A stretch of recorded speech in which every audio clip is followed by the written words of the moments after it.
Bienvenido a todos. I don't know anything else in Spanish. Nikisema just welcome everyone. Bienvenido a todos. Sina anything. I said we don't have the capacity.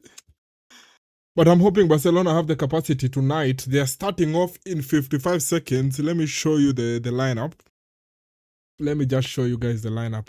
Garcia, Cancelo, Gerard Martin, Kubarsi, Garcia mwingine. Tijao Pedri. Pedri, Marc Barnal, Rafinha, hat-trick hero during the weekend. Lopez, Lamine, Lewandowski. Aya, by the way, wacha nikuwe serious. I think itakuwa the most difficult game yenye Barcelona wanaweza cheza in a minute, kwa sababu I think Newcastle will be very well prepared for the occasion. But hopefully Barcelona wata qualify. I mean, we've seen more strange things happen in terms of Barcelona in the Champions League. And when I say strange things, I don't mean the good ones, I mean the bad ones. Tumeona Barcelona wakilose in very suspicious games, na tumeona wakiwin in very weird times. Kama mnaweza kumbuka ile game yenye Barcelona anacheza against PSG a couple of years ago. Games za jana, tuache. Mr. Producer tafadhali, wachana na games za jana. Games za jana zilibaki jana. Tusilete mambo ya jana leo. Staki mambo ya jana leo mimi. Wacha tu, let me just stick to today. Kindly allow me. Barcelona, they are playing with a special kit. That is the kit yenye nimeona imekuwa designed by a Barcelona fan mwenye ana suffer from Down syndrome. That is why the Barcelona kit is more unique than you thought. That being said, Barcelona, be serious. Wacha tu tuseme hivyo. I don't think tunaweza sema anything beyond you. More than be serious. Game ishaanza. Remote, tuweke kwa TV. Ama tuwatch hapa. Tuweke kwa TV.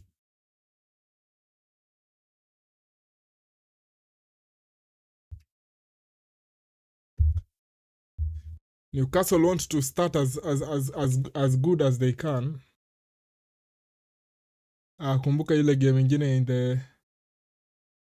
the previous leg, that is in the first leg, Barcelona hawakuanza vizuri. Na Newcastle walikuwa na good chances, but they didn't take them. But any chance that Newcastle watapata leo, they have to make the best out of it. There's no even discussion about that. If Newcastle somehow go through today, which is not what we want, itakuwa kwa sababu wali take advantage of zile chances walipata. It's as simple as that. Whoever does that, especially when it comes to Newcastle, foul for Newcastle. Takuweka match pale kwa TV.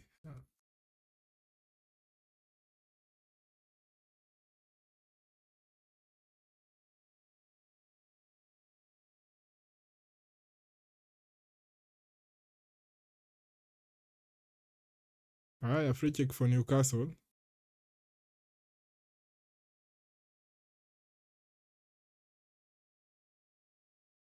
Haya, Tonali with the free kick.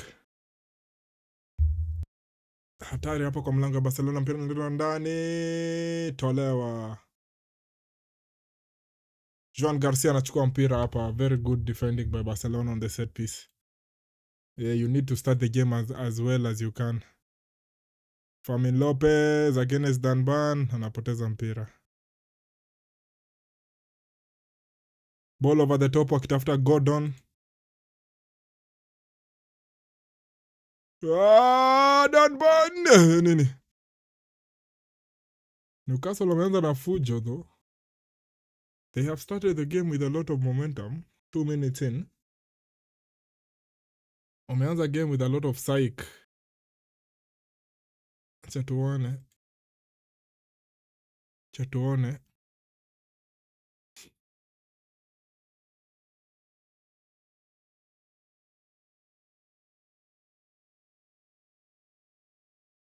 Aya, wanaenda kupiga kona hapa. Newcastle wanapoteza, lakini tutapata chance ya pili. Wanaleta mpira ndani. Nini? Hatari. Goalkeeper anachukua. Joan Garcia anachukua mpira hapa for Barca. Kulikuwa na hali ya hatari hapo. Tunaona Danban ameweka kitu na ilikuwa on target. Barca need to be very very careful. Leo hakuna kusleep in terms of concentration. Naona Garcia anapiga pasi safi. Mtafuta Marc Barnal anamkosa. Miguso ya Newcastle. Elanga. Poteza mpira hapa. Newcastle walikuwa very dominant in the first few minutes. First 3 minutes.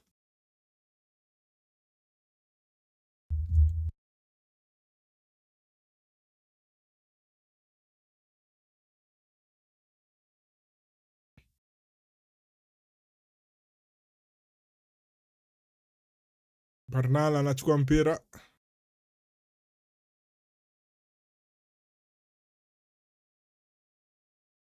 Ball over the top. Lewandowski 0 ball control. Ramsdale.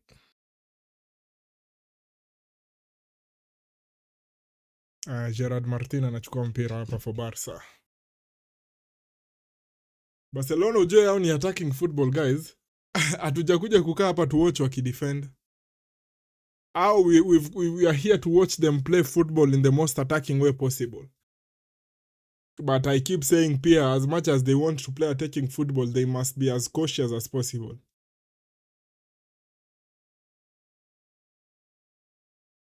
Cancelo anapatia Rafinha. Poor crossing, Rafa. Poor crossing. Akia nani De Bruyne in that position. Unaona hiyo position enye hiyo place enye Rafinha alikuwa. De Bruyne na whip two ball hivi nenda inaanguka hapo kwa striker kwenye yako. Siku hizi I feel ni kama very few players can cross the ball. I don't know why, but I just feel players wengi wana struggle na set pieces sana. Unaona kama hii sasa yenye Barcelona wamekuja kupiga ime amount to nothing. I think saa hii tuko na shortage ya set piece takers sana in world football. Very very few players can deliver a good cross consistently. Kama top teams kama Barcelona, kama Man City zina struggle na set piece, na hizi ni tutasema nini, creme de la creme. Pili nakatwa golazo! Rafinha! 1-0 Barca! 1-0 Barca! Good football by Barcelona. 1-0, 5 minutes in. Rafinha on the scoreboard. Ona hiyo turn ya Lamine Yamal up on the center field. Hiyo ndio imecreate hiyo chance. From that moment enye Lamine Yamal amegeuka hapo on the center field. Hapo katikati. Hapo ndio hiyo chance imekuwa created. 1-0 Barca. Angalia venye amecreate hiyo chance hapo against yao. Wonderful first touch by Lamine. Good pass in the end. And then Fermin Lopez make the right choice. Juu angena kushoot hapa angepoteza. Defender ameanguka wa Newcastle though. Rafinha hapo ameficha kitu safi. 1-0 Barca. 1-0 Barca. Ficha kitu pale near far post. Lamine Yamal turn. 1-0.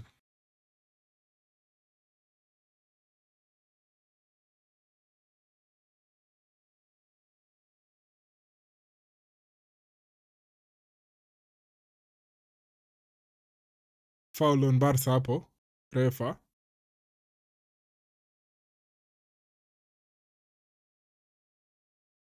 I think Newcastle walianza vizuri but wamepatikana hapo. There's no other way of putting it. Wamekuwa exposed hapo on the center. Venye Lamine Yamal ametake your turn. Inletwa juu tena. I think Newcastle hapo watatuliza.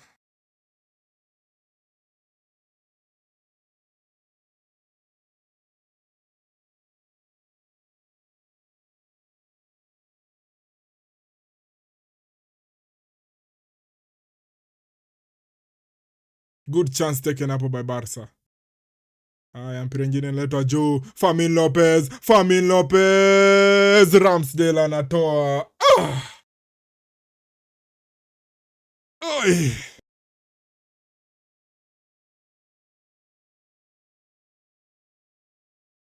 Unaangalia kama ilikuwa offside.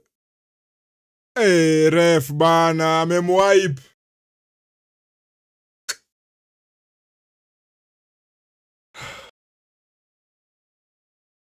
Morgan anasema good evening. We are hoping it's going to be a good evening. That is what we are hoping for. That is exactly what we are hoping for. A very good evening. For us, obviously, not for Newcastle or the haters. I mean, bana, keep it simple, bro.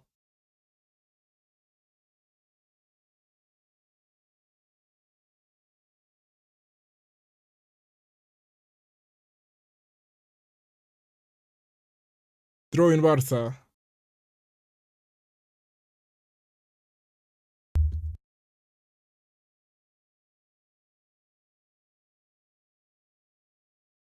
Barnal.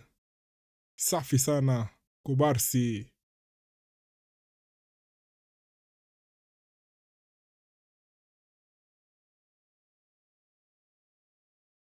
Haya, Cancelo.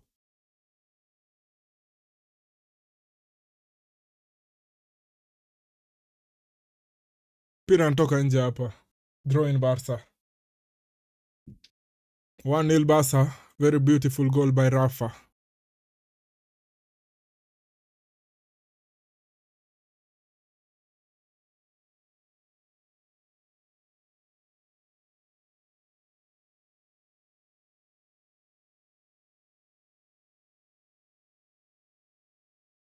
Cancelo, referee anapeana foul. Why is your backline arranged like that? Reason number one, Kunde is injured, Balde is injured, Christensen is injured, Araujo can become a bozo at any time. So like, ndio maana tumego for that. Najua inakaa strange the fact that you would expect Cancelo right back, Gerard Martin left back, and then Eric Garcia and Kubarsi in the middle. But hivi venye wame line up sahi, I think this is the best. This is the best. Hiyo si foul ref. Hiyo si foul ref. Hiyo si foul ref. Hiyo si foul. Na me win ball.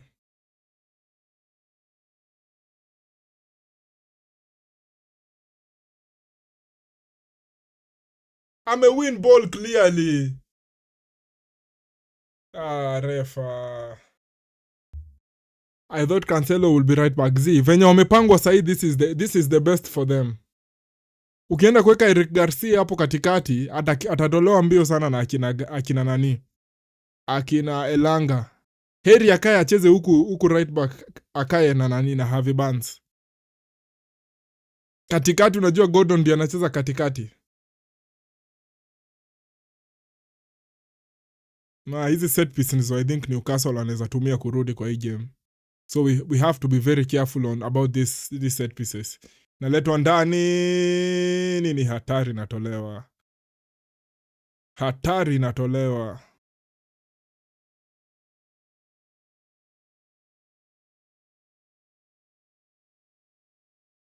Ref, hiyo ni foul bana. Lewandowski amekuwa foul.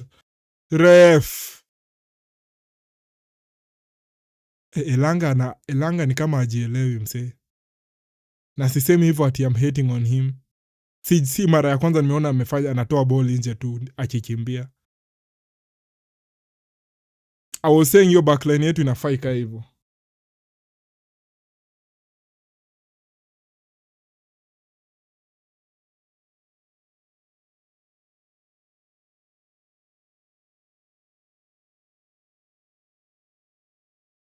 Throw in Barca. I like Bernal, but I don't think he's as good as Casado. Really? Obviously, to watch Casado more than Bernal because Bernal alikuwa injured last season. But funny enough, even before last season, before Bernal akuwe injured, Yeye ndiye alikuwa anacheza vizuri, hata ile nini inaitwa aje, alikuwa anacheza very very well even in the inaitwa aje, hii before season ianze inaitwa aje, pre-season. Alikuwa anacheza poa sana pre-season, and then akakuwa injured, and then sasa Casado akakuwa introduced.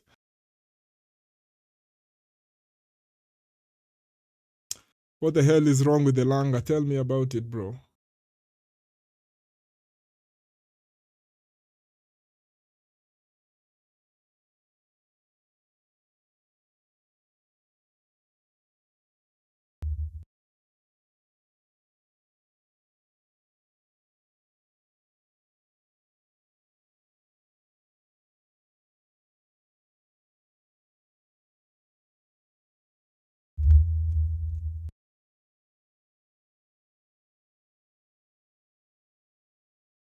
Ramsdale taking his time on the set piece.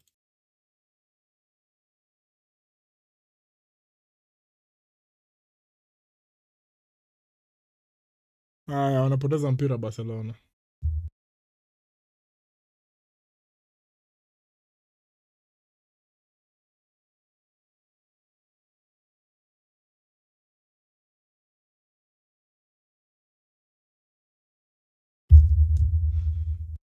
Newcastle katikati wanajaribu ku escape the Barcelona pressure which they do with Lewis Hall up on the left wing side. Hatari Elanga 1-1. Hiyo ni poor defending. It's just poor defending. Venye tu nilisema. Unaona the moment Eric Garcia amekuja ameslide in huku chini kama fala, hapo ndio hiyo bao imekuwa conceded. It's a very poor goal to concede. Eric Garcia una slide nini huku chini? Ameslide akaacha Lewis Hall apite tu direct. Poor defending. I don't think kuna any offside hapo. Kuna msi amekuja kuslide hapa. Ako clearly onside. Sijui nani amekuja kuslide huko chini kama fala. Kuna msi ameslide very poorly huko chini. Elanga amescore after you hated on him.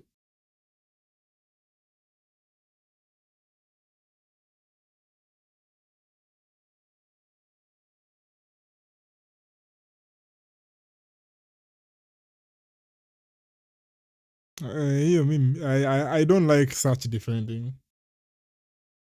Juu venye Eric Garcia na dive into that challenge, unaweza dhani Barcelona wako na kama 5 players behind. I don't like it at all. Kwa sababu yeye ndiye ametu expose hapo. The moment na unajua how fragile that Barcelona backline is. Ukisha dive in hivyo umeexpose kila mtu. Acha tu confirm ni nani.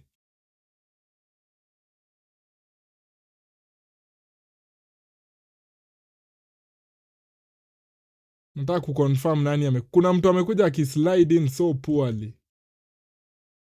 Acha nione ni nani ni confirm.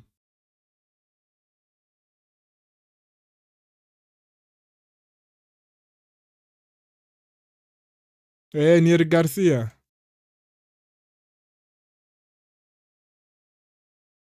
Yeye ndiye amemess kila mtu hapo. Juu anakuja kudive in kwa tackle ni kama angalia.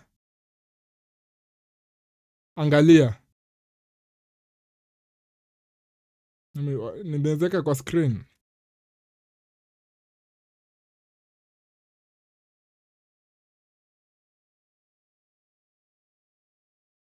Unaweza ona from that ama hamwezi ona? Hamwezi ona.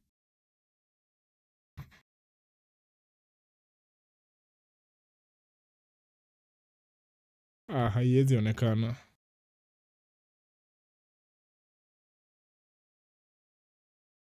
Siwezi weka kwa screen. But the moment Eric Garcia umekuja umedive in ni kama ni last minute tackle, umeexpose tu kila mtu. Alafu unge read situation uone. Lewis Hall anakuja hivi, nikidive in hapa kwake, watapiga tu 1-2, atapass ball hapa kando. So wacha ni maintain tu. Lewis Hall akuwe confused, ni pass ama ni advance. So umekuja kama umedive in direct. Yellow card for Joelinton. After press imekuwa broken Ramsey. Imekuwa broken na Ramsey. Why do Barca still push up? Acha ni confirm. Acha tuone hii free kick. Rafinha on the ball hapa for Barca.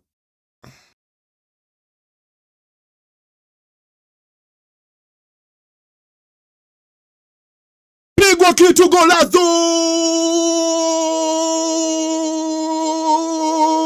Golazo de Barcelona! 2-1 Barca! 2-1 Barca! 2-1 Barca! Marc Bernal on the score sheet. I have complained so much about set pieces when it comes to Barcelona. Barcelona eventually do something very creative when it comes to the set piece. Gerard Martin with a very good layoff apple header. 2-1 Barca. 2-1 Barca. 2-1 Barca. Lovely pick out by Rafinha. Lovely pick out by Rafinha. Good assist by Gerard Martin. 2-1 Barca.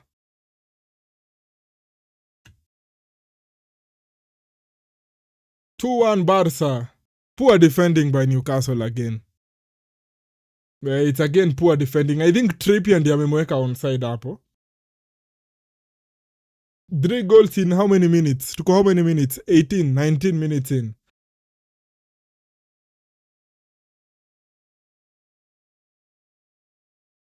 It's easy. Nimewambia easy games ndizo zile dangerous. Juu unaona venye Barcelona wanacheza wakiwa na Newcastle. Wote wawili hawa defend vizuri.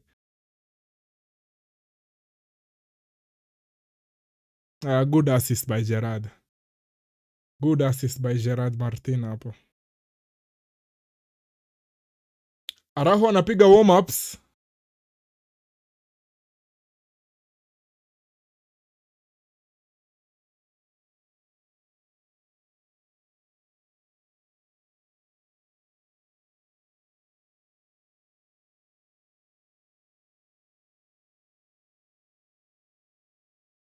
Lewa, Joao, Cancelo, piga chenga ya kwanza ya mwili, pelekwa chini, refari anamwambia hakuna kitu hapo.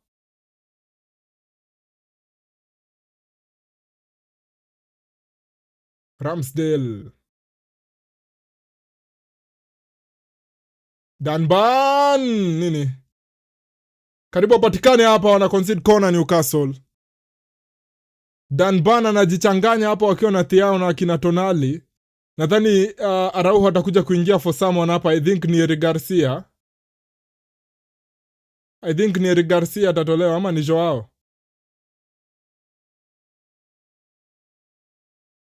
Wanatoa Eric Garcia.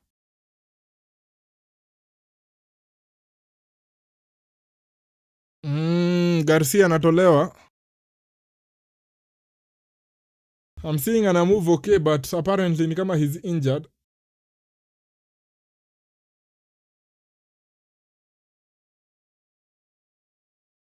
Araujo, please.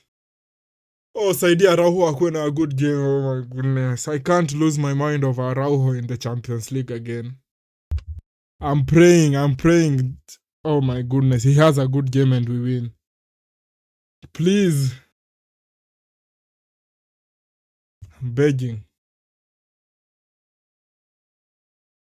Aya, corner for Barca.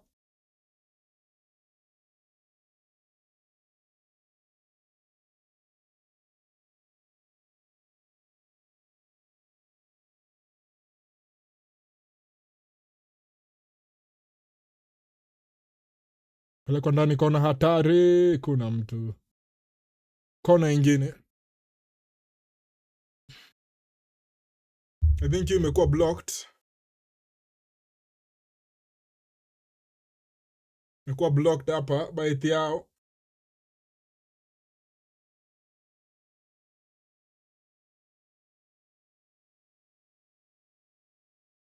Leto ingine hapa, kona. Morgan anasema our captain is on. I'm so excited. Yes, your captain Trippier is on. Amekuwa, usijakuwa ukiwatch game, amekuwa since the first minute. Araujo ana get to the end of it, but hakuna kitu.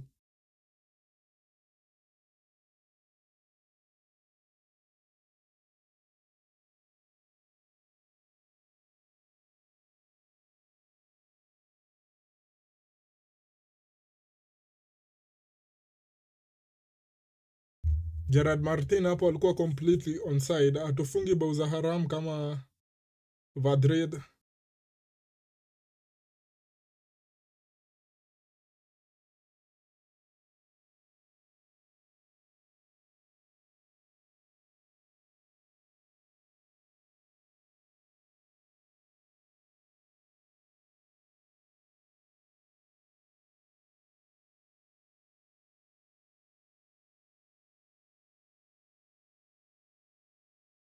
Pedri pelekwa chini, referee anasema throw in.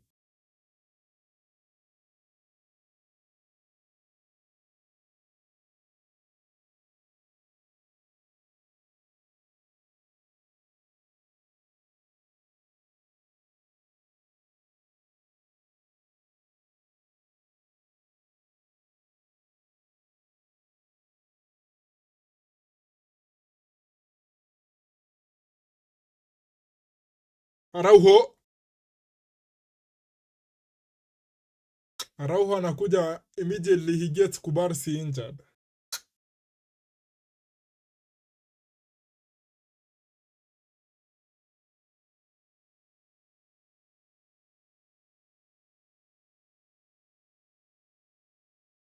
So amemgonga and then Kubarsi ameland na kichwa chini Kubarsi. Hopefully nothing serious.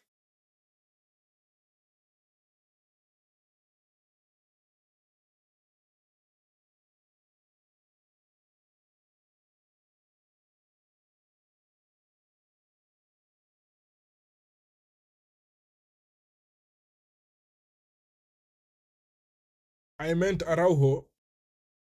Sidhani Araujo is your captain. I don't think you support Barcelona, bro. Who is Manchester United playing the Champions League tonight, Morgan? Oh, wait. Sorry about that. You guys didn't qualify last season.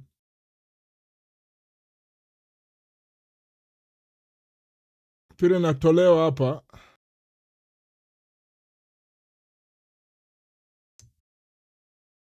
Wait, Laporta was re-elected. Yes, he was. I think iliisha leo ni siku gani?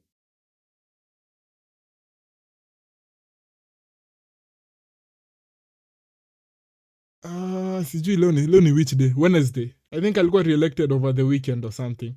Ile siku ya nini? Siku yenye Barcelona walicheza game ilikuwa lini? Nilikuwa na watch game ya Barcelona lini? Sunday ama Saturday? One of those 2 days. The results zilikuja.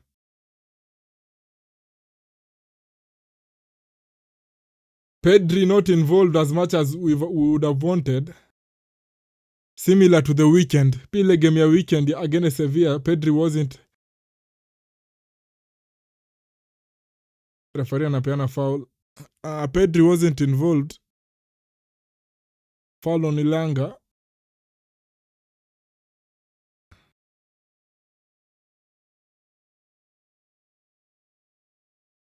Another player is down. My team beat City yesterday. Okay. Oh, you're a Man United fan. Hii kujidanganya, unajidanganya wewe you're a Real Madrid fan. Please stop it. It has been going on for the last 5 years. I think it's high time we call for an intervention for Morgan. I don't know where he gets this delusion from that his team is Real Madrid. His team is Manchester United. Sijui delusion ya Real Madrid inamtokanga wapi. I think guys we need to organize an intervention for him. Lamine, poor pass by Lamine Yamal.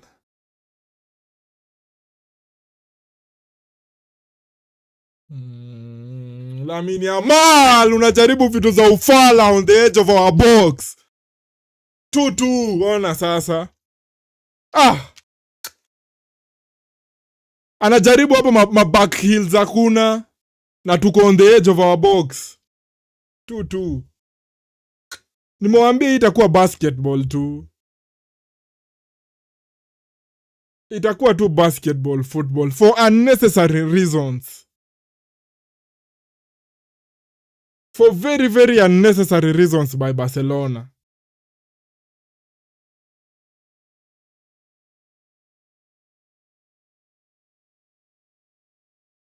Stupid reasons. Immaturity in the Barcelona team is shocking.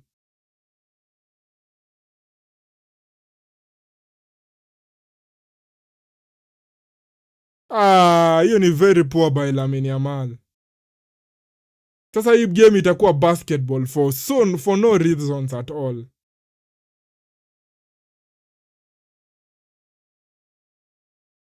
Ref, hiyo ni foul clearly. Hiyo ni foul clearly, ref. Hiyo ni foul clearly. Pedri amekuwa pulled hapo. Referee tu anakaa tu akiwatch.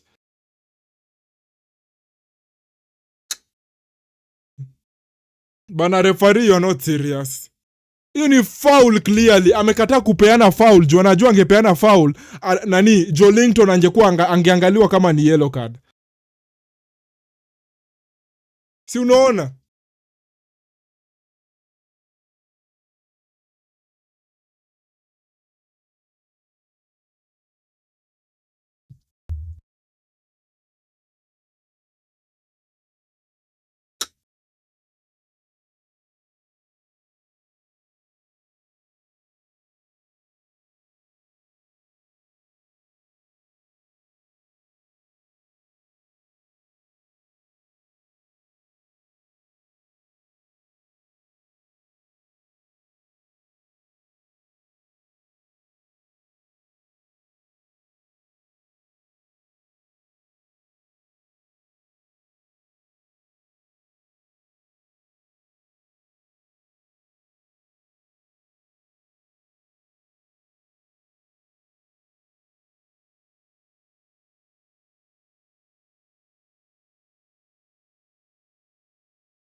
Drawing.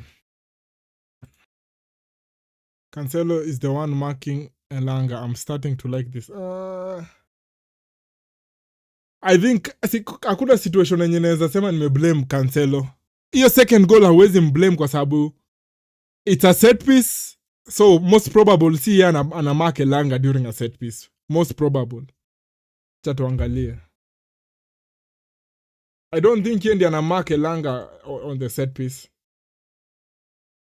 I don't think so. So you can't blame him for the second goal.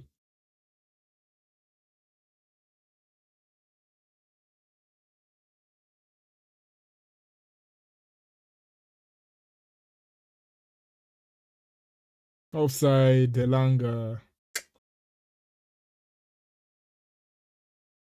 Referee si uinue tu flag clearly. Mimi mwenyewe nikiwa hapa naona ni offside. Acha tuone nani alikuwa na defend hapo.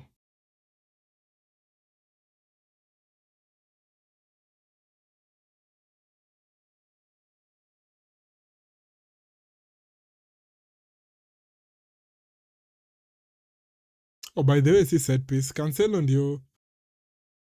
ndio alikuwa na mark. Sijui mbona nilikuwa nadhani ni set piece. Mbona nilikuwa nadhani ni set piece. Cancelo umefika point akaacha kufuata ball.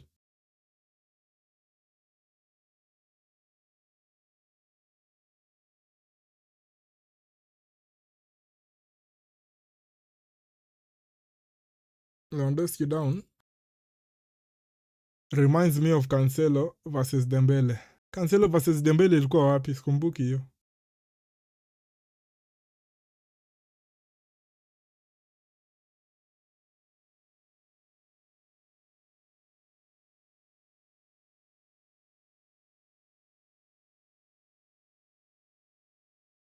Bana, hakuna control of the game. Barcelona hakuna control. Anytime kila mtu anapata ball anataka tu kuchukua, akimbie nayo akuwe superstar.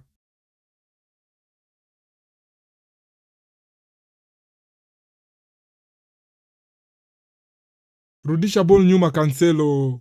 Newcastle wa cool down kwanza. Ona.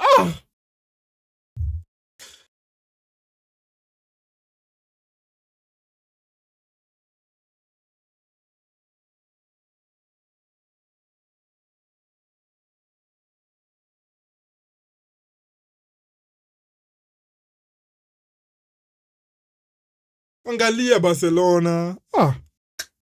Hakuna mtu anataka kuchukua ball a control game. Wote tu wanataka kuchukua ball wakimbie nayo huko kwa box. Over the last 15 minutes hata hatuja cool down. Alafu players kama akina Cancelo na Rafinha wenye you expect to be more composed ndio wana lead the line wakifanya vitu kama hizo. Keep calm. Wanachukua ball wanashinda tu wakipiga mbele wakitaka kuenda kuscore.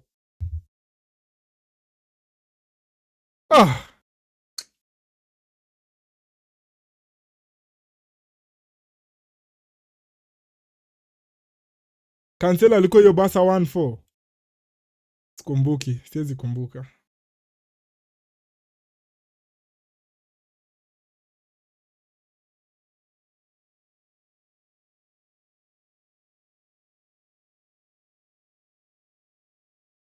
Hakuna control from Barcelona at all.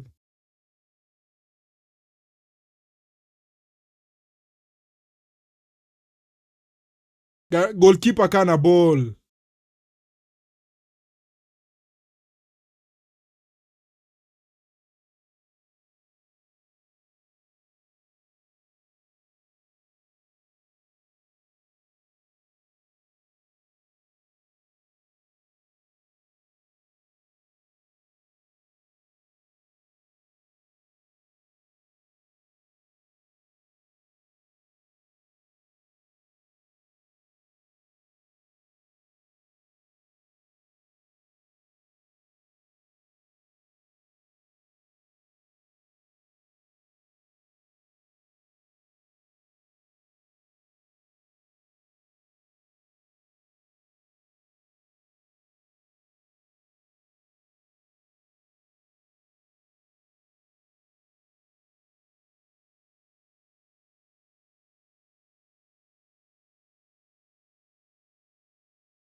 Roho. Umesahau ile penalty concede against Dembele. Hiyo hata ni season gani? Unajua sikumbuki. Ilikuwa the same season after Dembele amehama. I think ni hiyo.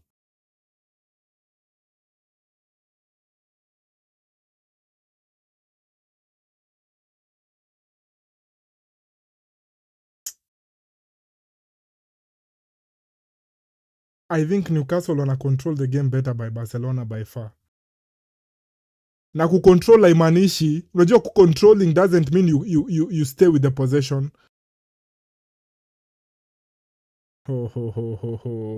Cancelo. Cancelo, hiyo itakuwa checked hiyo. Hey, Cancelo, what are you doing?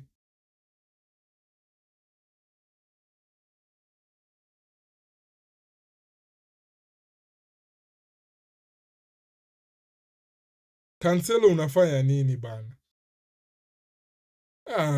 Hii inaweza hii ni 50-50.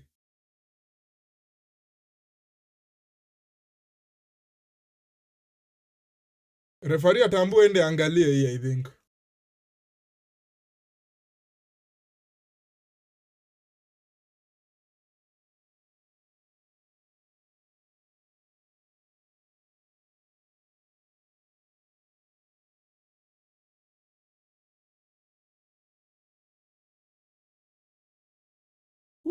Hiyo ni 50-50.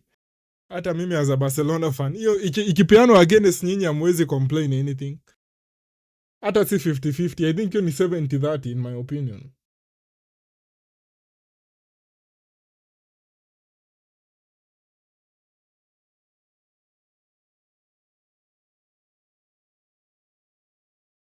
Nilikuwa nawambia controlling the game haimaanishi having possession and staying with it. Controlling inamaanisha you know when to add the pressure, you know when to stay with the ball, you know when to attack, you know when to defend.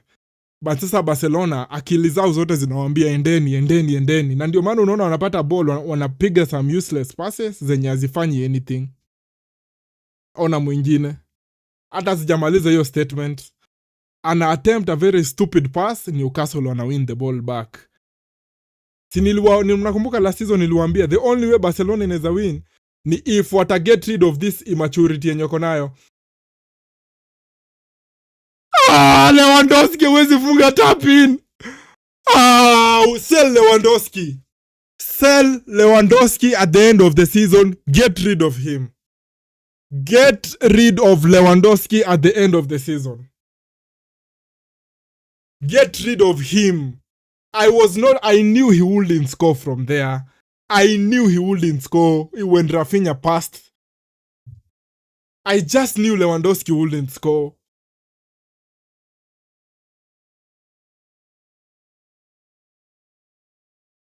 I just knew angescore. The moment tu nimeona Rafinha amepass ball to Lewandowski, nimejua yeye hata score.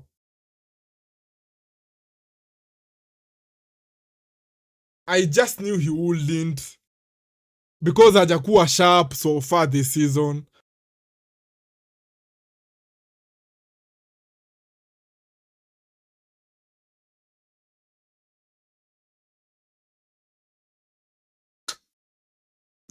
Lewandowski hapana. There's no other season you're playing for Barcelona.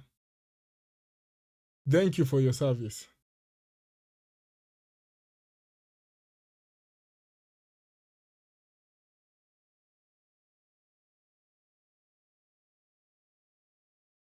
Pedri, make sure things zime-cool down.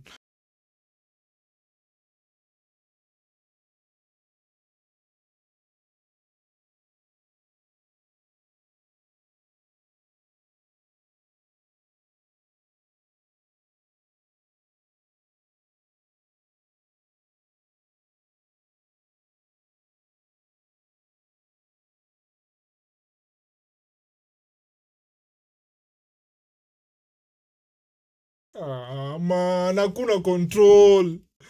Kila mtu anapata ball anataka kukimbia nayo.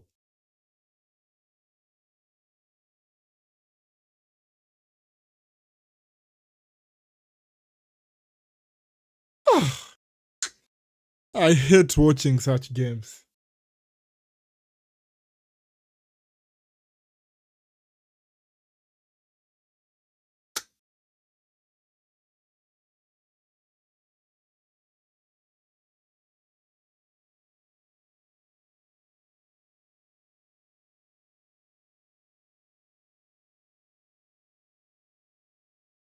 Lewandowski ana shoot direct to Ramsdale.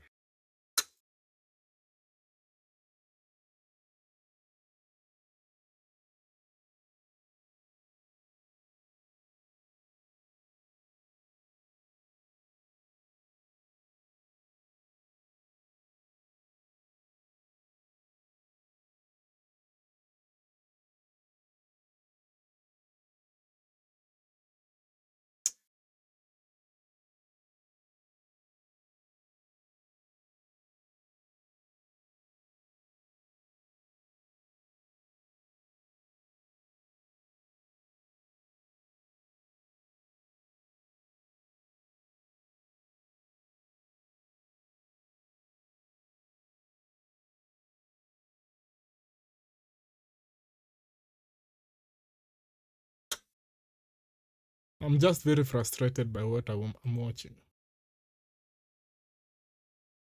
Ni kama I'm watching tennis, hata basketball. See, basketball, unajua kuko na hizo 20 seconds when you have the ball.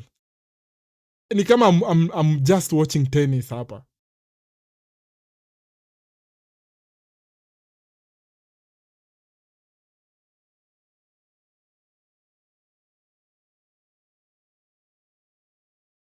Ni foul. Ona Lewandowski hadi kucontrol a simple ball like that. Kucontrol a simple ball like that, Lewandowski, you can't. Ah.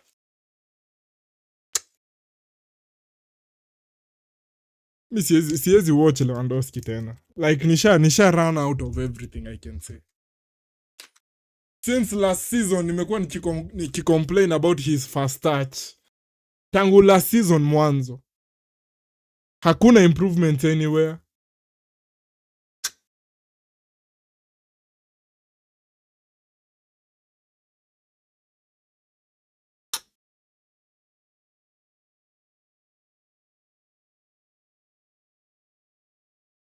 Kubasi yellow carded.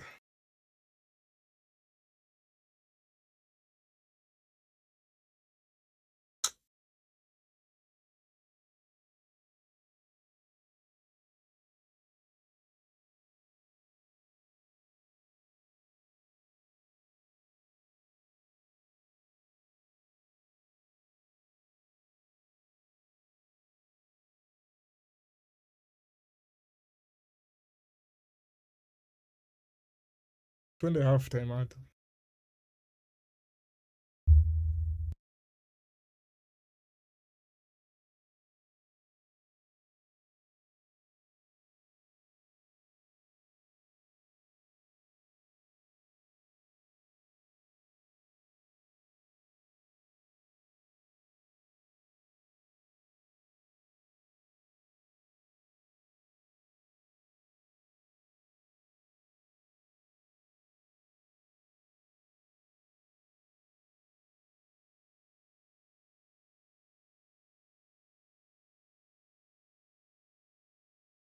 I'm just hoping by the time Frankie de Jong ana return, we'll still be in this tournament. That is just what I'm praying for.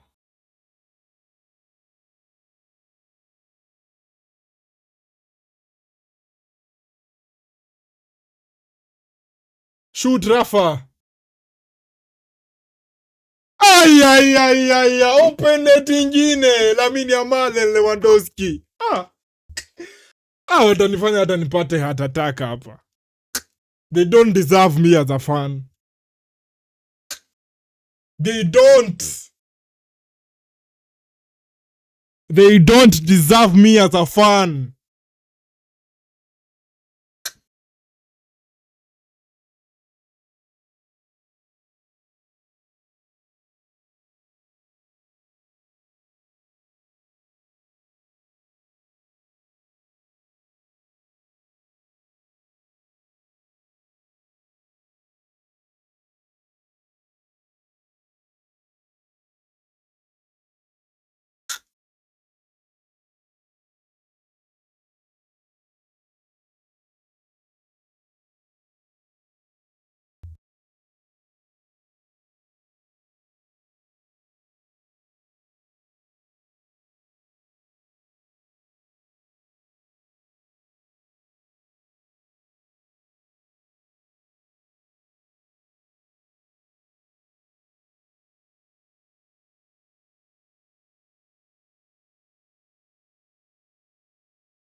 Lovely ball by Farmin. Letwa ndani, refa. That's a push, ref. That's a push by Trippier.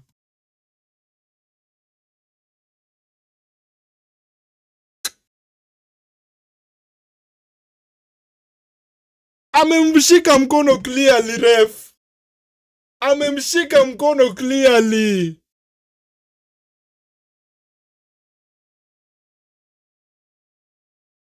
Ah, man. Rafinha alikuwa afikie hiyo ball. Hiyo inafaa kuwa penalty, referee.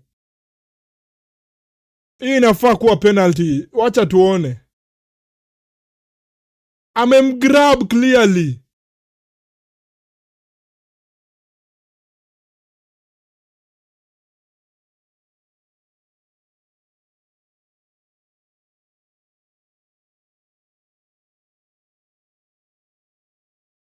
Sasa hii inafaa ku hii ni denial of goal scoring opportunity. Is it classified as a denial of goal scoring opportunity? Hiyo ni denial of a goal scoring opportunity clearly.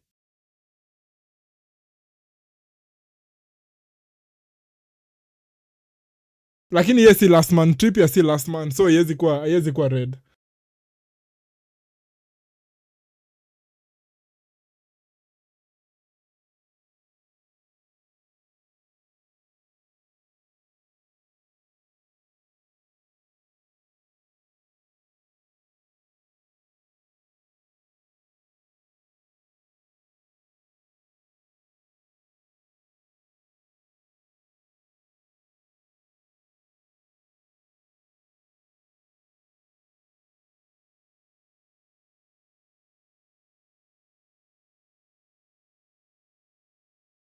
Haingekuwa red kwa sababu Trippier ndio si last man.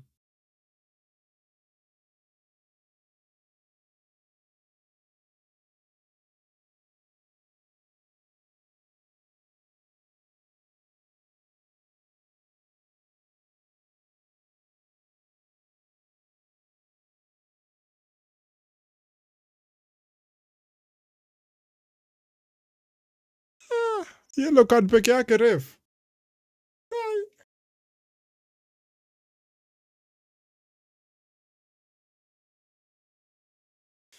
Rafinha ama Lamine on this one, guys.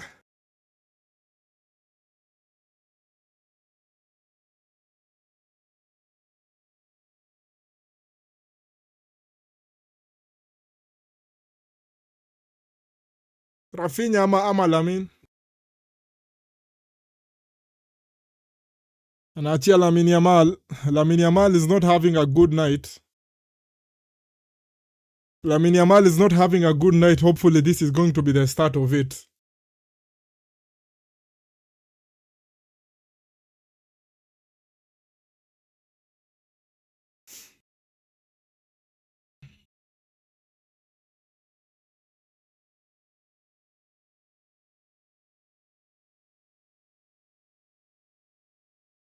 Lamine. Jaza kamba Lamine Yamal. Goalkeeper alikuwa ameona.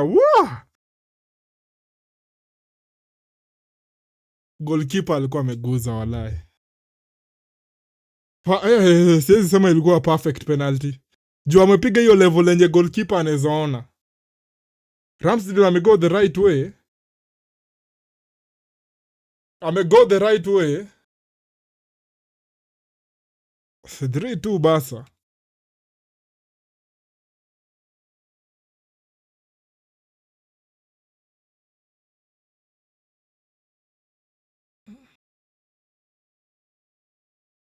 I don't think ilikuwa a good penalty.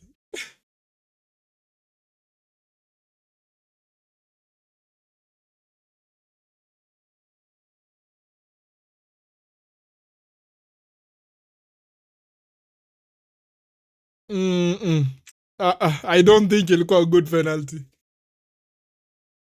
I don't think ilikuwa a good penalty. Hizo ni zile penalty zenye goalkeeper huwa anatoa 9 out of 10 times. Power ndio imeokoa hapo. Half time imefika.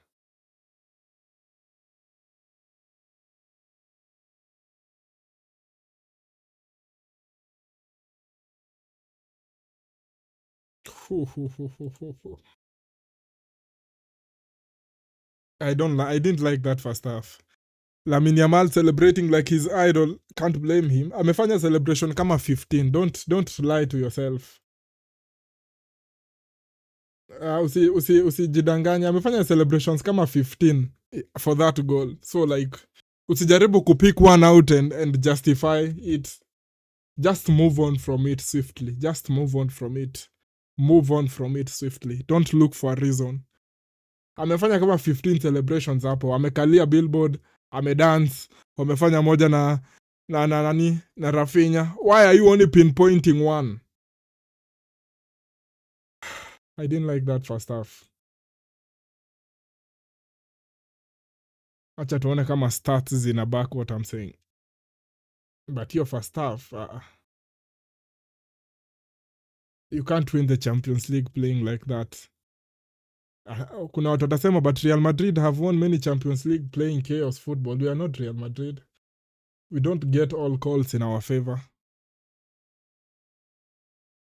There needs to be a certain aspect of control.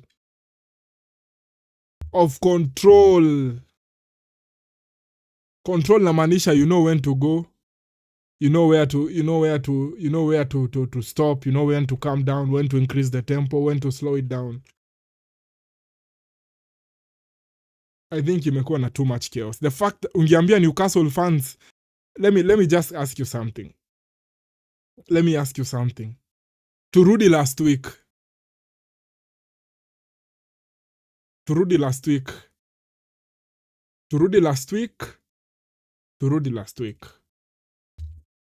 Ungeambia Newcastle fan before the start of the game, before first leg ianze.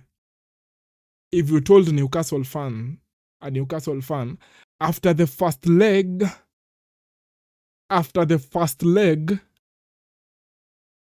aggregate itakuwa 1-1. That meaning at the end of the first leg will end 1-1. And then in the second leg, when halftime comes around, Barcelona will have a 3-2 lead.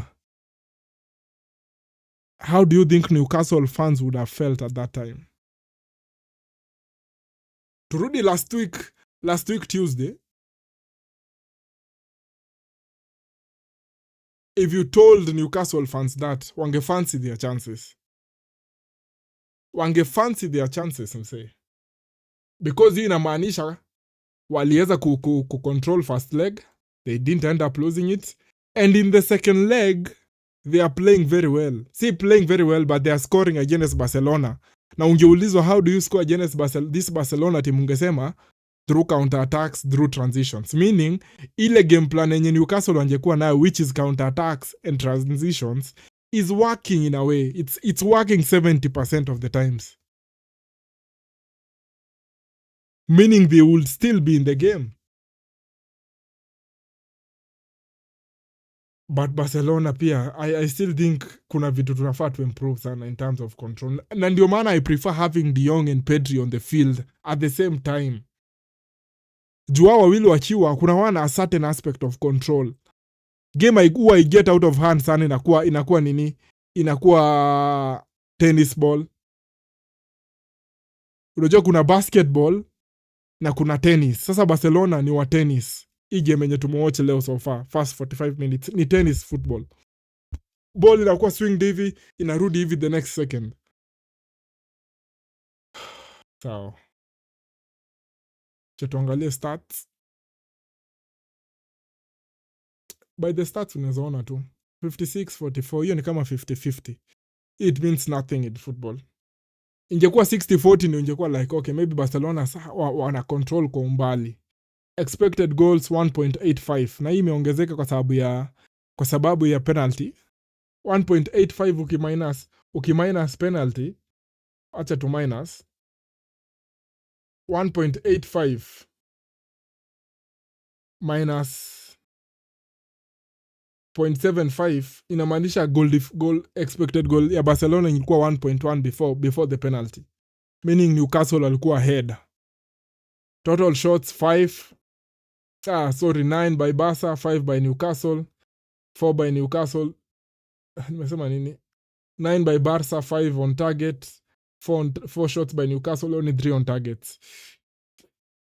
And then big chances. Barcelona with 5, wamemiss 2. Hiyo ya Lewandowski. And then we get to the most revealing start of the day, which is passing accuracy. Let me teach you guys something about football. Let me give you guys a slight insight here and there. Unaona ukikosa kuwatch, unajua kuna times you want to watch a football match, but you are unable to watch maybe because you are engaged in other activities. Maybe you're busy, you are at work, you're sleeping. Yeah, unaweza kuwa engaged in one way or the other. Sindio? But sasa, unataka kujua hii game inaendelea aje without watching it. Unakujanga kwa very 2 starts. Unaangalia possession, and then unakuja kwa passing accuracy. Ukikuja kwa passing accuracy, uone accuracy iko hivi 81%, 72%. Inamaanisha hiyo imekuwa basketball football. Ni hao wanapata bole yao, wanajaribu kuattack wakimbie mbele. Hao wengine wakipata they try and do the same thing. Na unaweza ona accurate passes zao ziko very similar. If the accurate passes for both teams zijaachana na more than 100 na accuracy yao iko chini, just know that was basketball football. I've taught you guys something. I've taught you a trick. Ama ujipate kuna game unataka kuanalyze yenye ile happen kitambo sana na hukumbuki venye game ilienda. Take a look at those 2 stats. Uangalie possession, uangalie passing accuracy na total passes na accurate passes. Accurate passes zikikuwa na difference ya less than 100, and at the same time passing accuracy ya both teams ikue so close to each other, kama venye unaona 71 to 81, inamaanisha hiyo game imekuwa basketball. Passes. Touches Gerard Martin with 36, Joao Cancelo 34, Kubarsi 33. Hao wote watatu ni defenders. Wadau. Hao wote watatu ni defenders. Mark Barnala kuna ngapi? 24. Anafaa stand up kidogo. Anafaa stand up asaidie Pedri.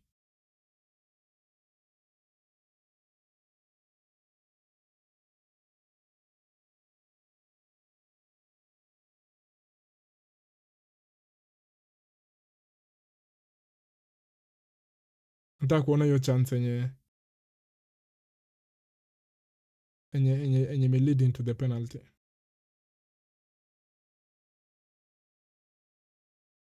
Hawajaipost bado. Morgan anasema ameanza na Garnacho.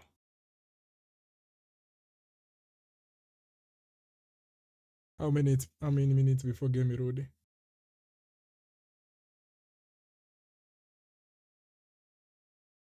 5 minutes. Wacha niende I go take a break ama I walk around. Sijui mbona my neck is hurting me his side. I'll be back before the game returns.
Second half is back. Nimeona memes zingine kali kali hapo za Chelsea. Acha niwatumie. Acha niache kwa screen muone. Watu wanaona Rosinia. Memes zenye zinatokea ni deadly deadly. Hizi memes za Liam Rosinia ni crazy msee. Aya, tumerudi second half.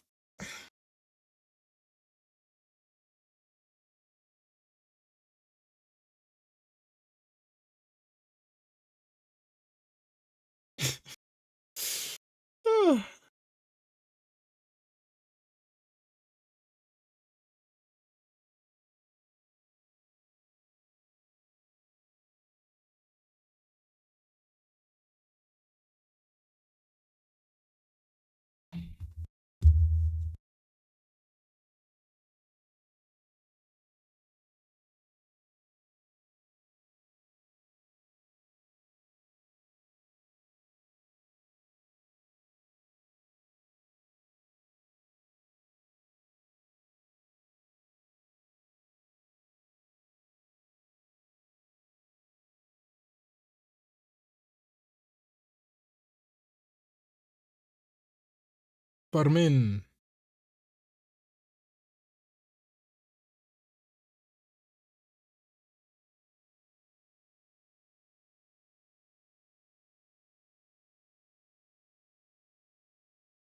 Aya, Cancelo.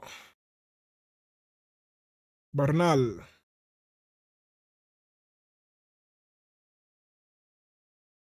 Memes ka zile za Pota. I think za Rosinia ni kali. Kuna ingine nimeona akibrush meno.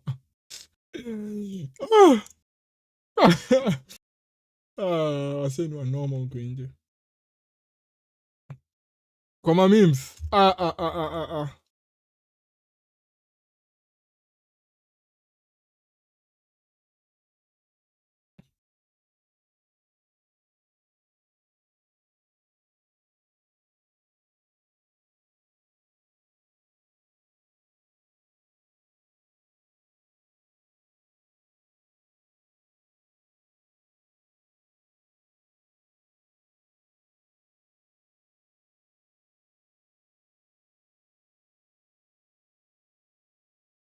I don't think Newcastle wameweza kuweka nani into the game vizuri. Gordon.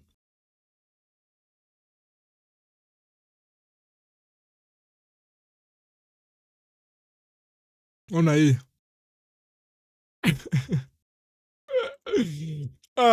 Ona manager wa Chelsea bana. Z bana. Hizi memes ni mbaya. Manager amevalia. Acha tuache.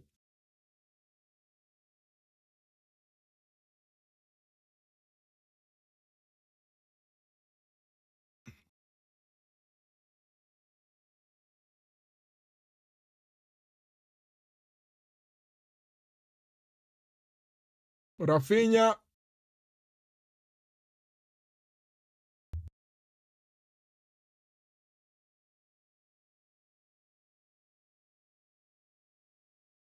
More match control.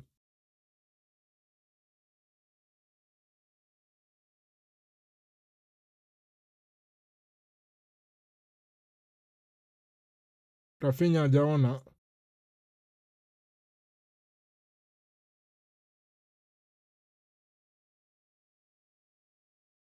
Ai, Rafa jamake contact.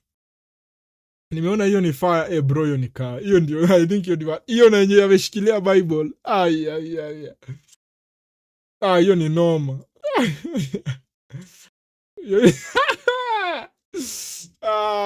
Man. I think the fact that Chelsea wametolewa kwanza na PSG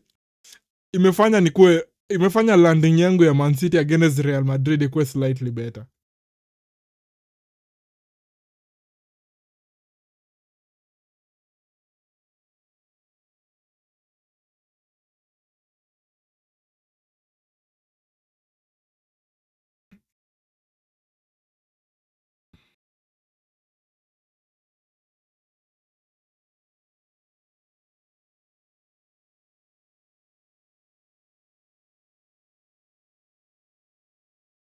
Kumbuka leo Spurs wanacheza against against Atleti.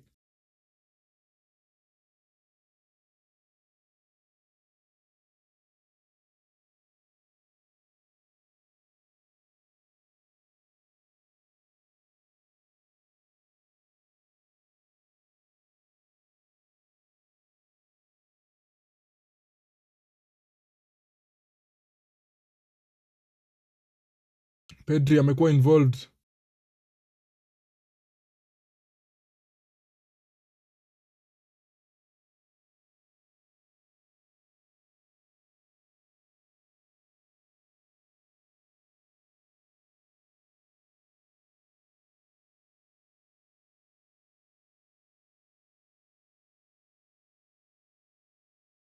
Aya, Fermin Lopez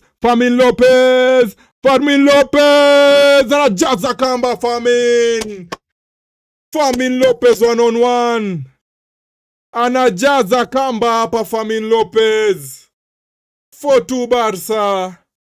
I hope hiyo ni assist ya Lewandowski ama ni Rafinha with the assist hapo.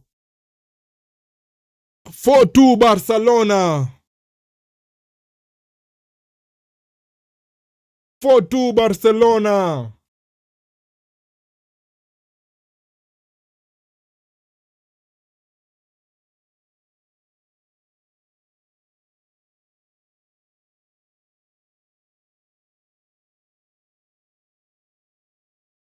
Completely onside. Fermin Lopez completely onside. Naambia Ramsdale, unataka nipeleke pande gani mzee? Uko, wacha nikuwekee huko kwenye unataka. Anajaza kamba Fermin. 4-2.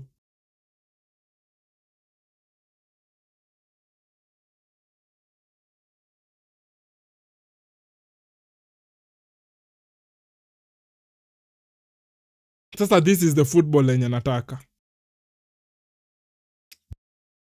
This is the kind of football I like. Control ilikuwa on that one completely.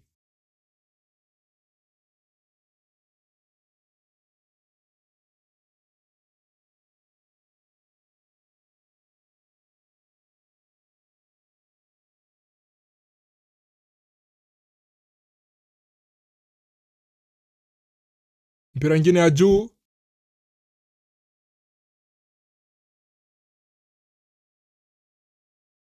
Corner.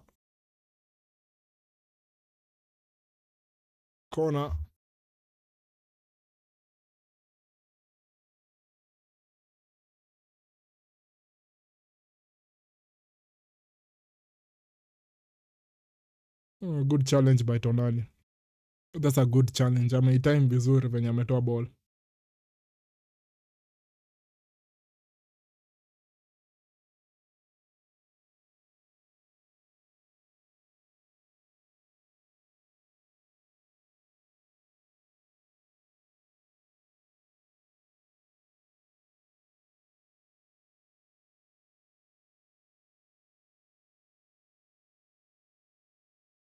Wakiweka Jacob Murphy, I think watakuwa na a chance ya kutransition. We are just hoping and pray waweke Voltamada.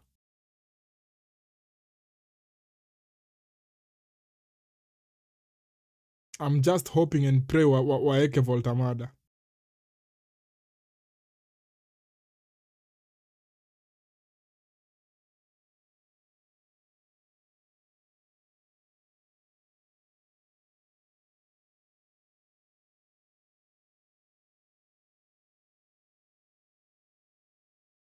Wanaleta Jacob Murphy. Joe Willock.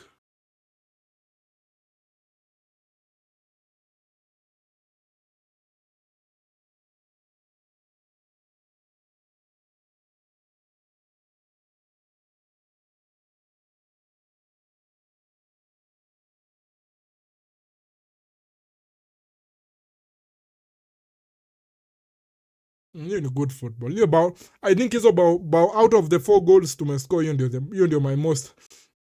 ndio my best one tonight yet so far. You can see the idea.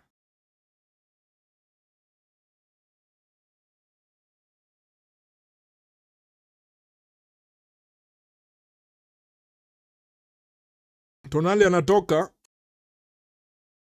anatoka, wanaweka Joe Willock. England International hapa. Corner for Barca. Rafinha anachonga kitu. Go go go go go go go go go go go go go go Lazo.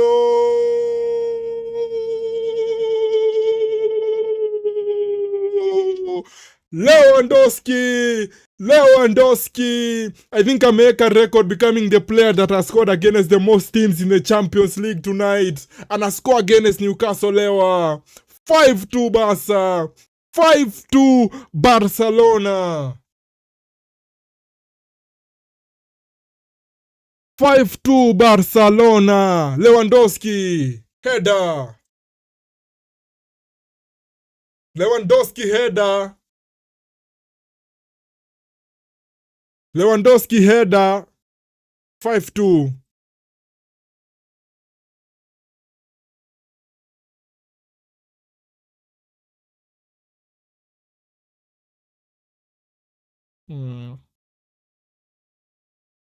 I don't think you need good defending by Livramento.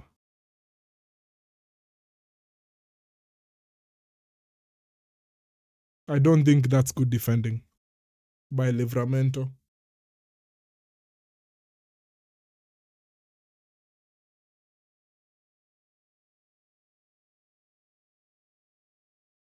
$108 goals in the Champions League by Lewa.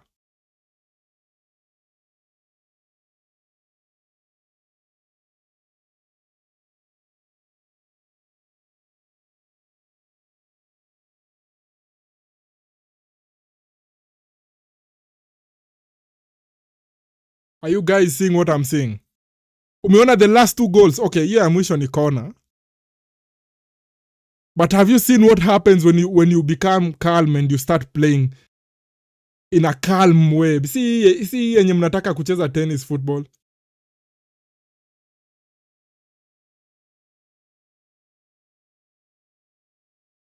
Ref, hiyo ni foul bwana. Hiyo ni foul ref.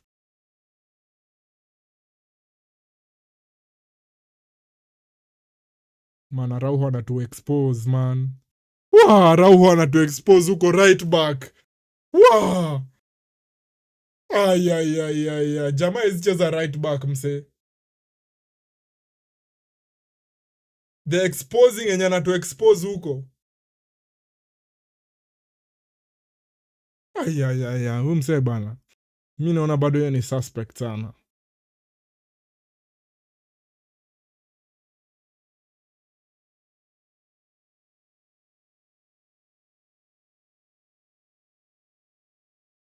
Foul by Willock.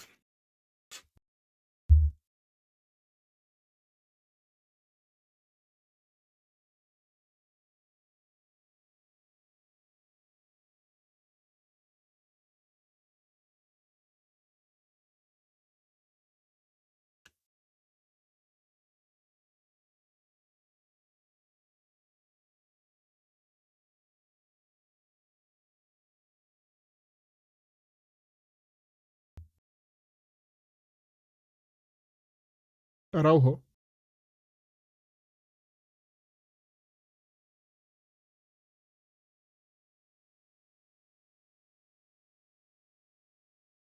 Lovely turn by Pedri hapo. Joe Willock anakuwa yellow carded because of that one.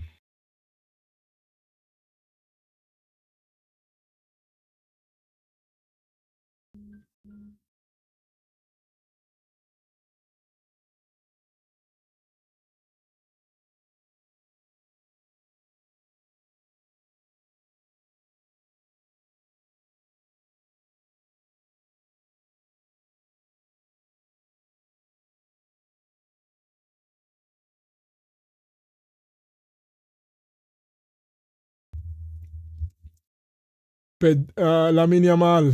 Poor control.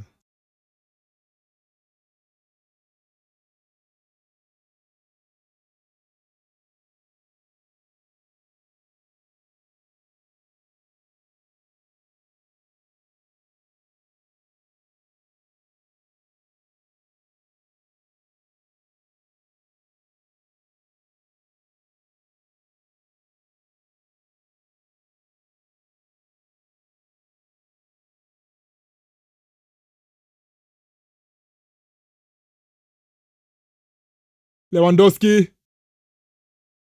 Lewandowski! Lamine Yamal assist! Lewandowski! Amesikia eventually after how much I shouted about him in the first half. 6-2 Barca. 6-2 Barca. 6-2 Barca. Good assist by Lamine. Good assist by Lamine. Good finish by Lewa.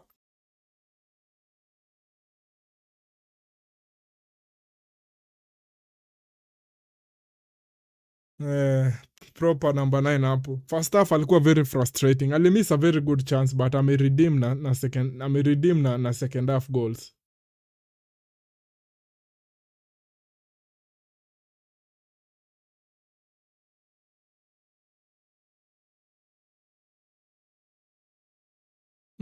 Good finish. Good finish by Leo.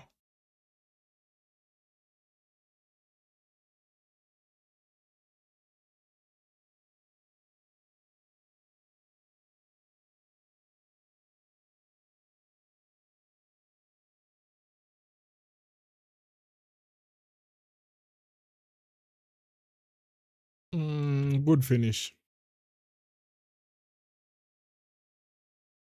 Good finish by Leo.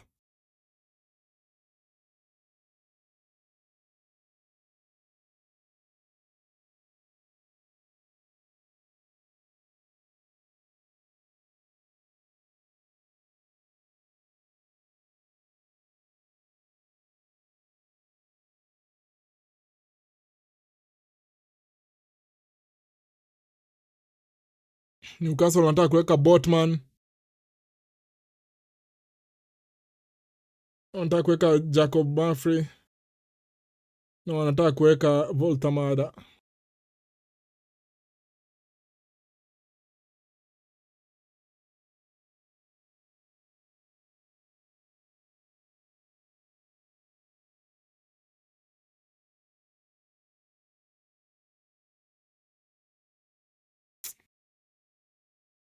Inafaa kuwa yellow card ref. Inafaa kuwa yellow card. Ameponea sana Joelinton. Immediately ametolewa.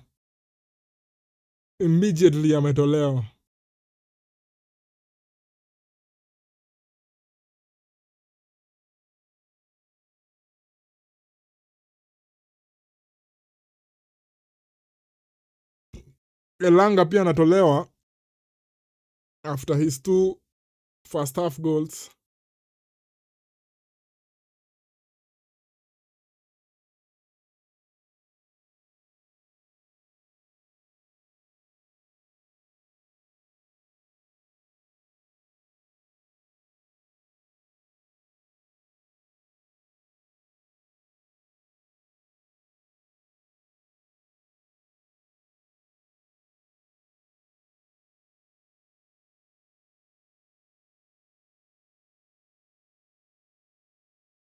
Throw in Barca.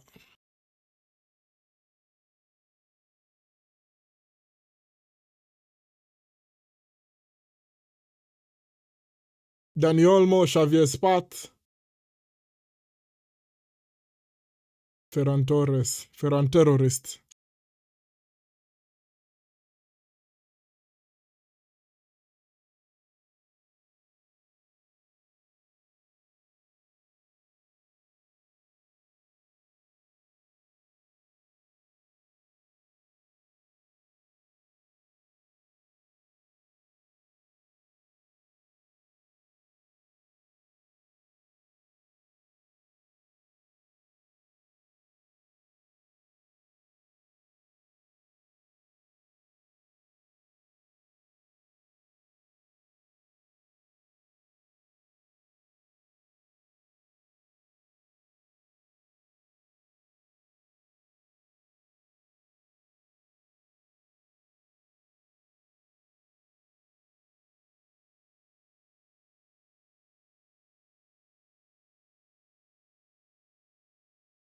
Aya, Fermin Lopez. Hatari. Gawa mzee. Poor pass. Poor pass for me.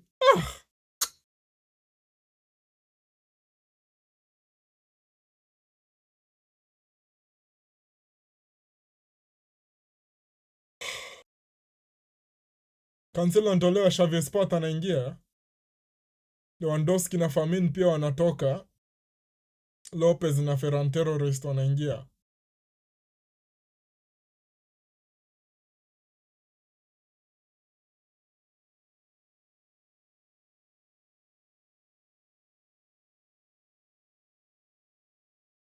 Lewandowski 2 goals in 20 minutes. After I called him out in the first half, it appears he listened to what I was saying.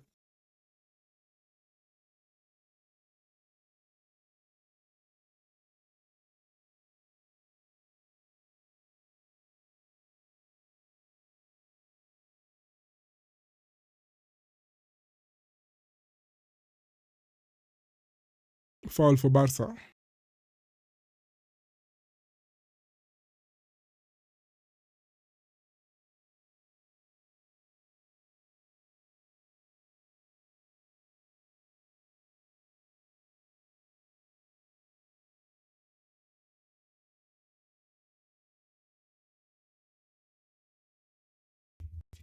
Acha tuangalie lineup za hizi games zingine.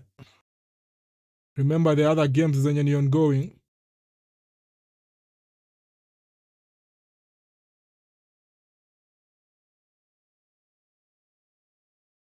Acha tuone Liverpool.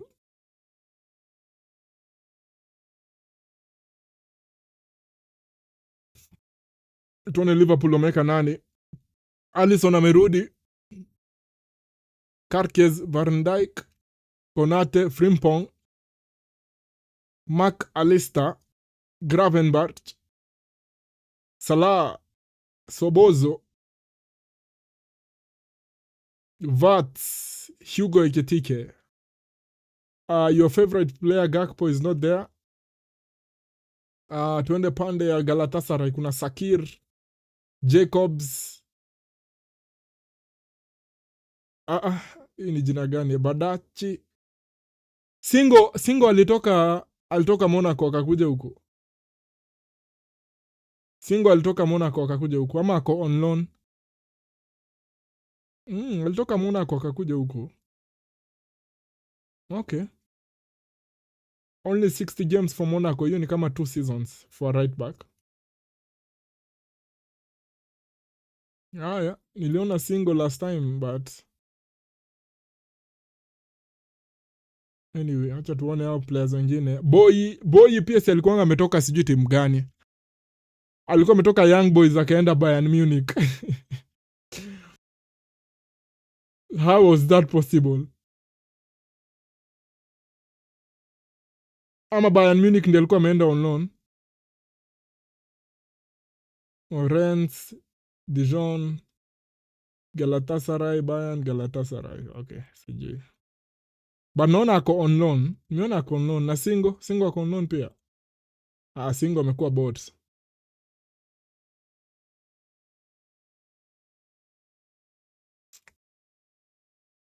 Lamin.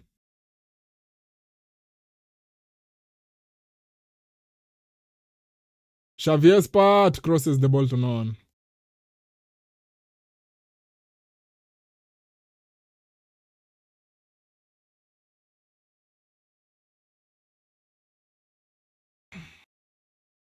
Pedri.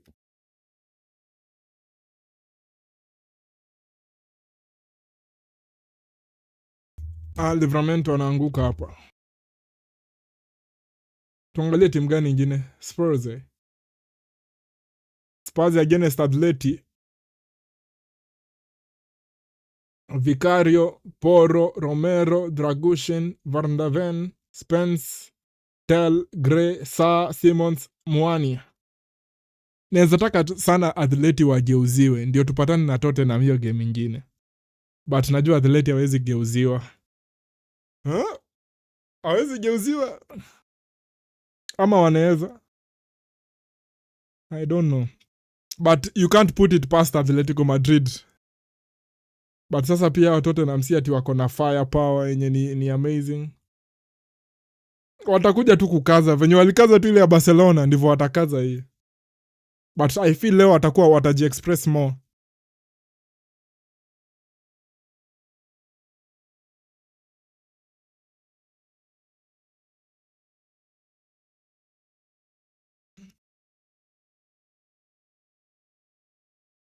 Ujue game ikikuwa 6-3 tumeanza kukuwa nervous. I'm just saying that to Barcelona. Just saying Barcelona. Just saying. Wakiscore ikuwe 6-3 tumeanza kukuwa slightly nervous. Europa League imefika wapi? Anything exciting in the Europa League? I don't think so. Huku tunatokeanga siku ya final. Aya, Friday, Bournemouth against Man U. Good luck to Bournemouth. And then Saturday, anything big on Saturday that we can put our attention on? I don't think so. Maybe we can hate watch Everton Chelsea, but najua Chelsea hapo watashainia Everton. After Chelsea wamelimwa 8-2 na PSG.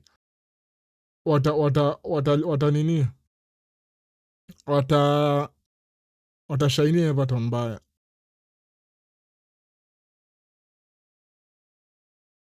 Sunday kuko na Rafinha! 7-2 Barca! Golazo de Rafa! 2 goals for Rafa! 2 assists for Rafa! Barcelona is cooking! 7-2 for Barca! 7-2 for Barca! Thiago ndio amemake mistake hapo.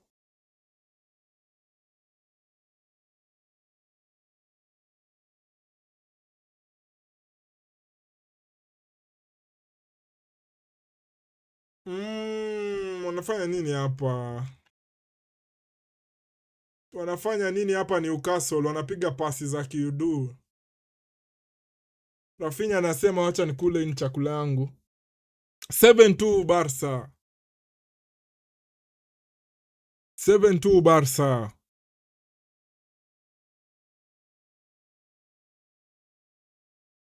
Bao 4 in the second half. Ladies and gentlemen, bao 4 in the second half. So ule msemonya aliniambia alikuwa nadhani I'm crazy for saying Barcelona need to play more control na more calm. I hope anaona. Tangu nitoe hiyo statement niseme second half Barcelona wakuwe more composed. Nini imehappen? 4 goals. Call me crazy. Call me crazy. Oh, you love making football boring by saying teams should have more control. Oh, Pep disciple. Oh. Iko na results. Kuna results.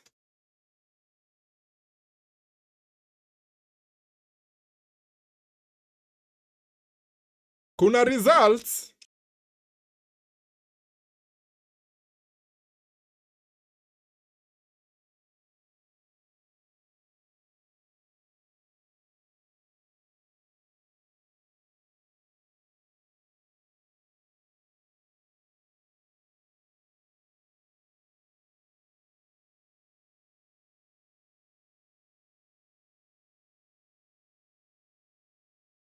Draw in Barca.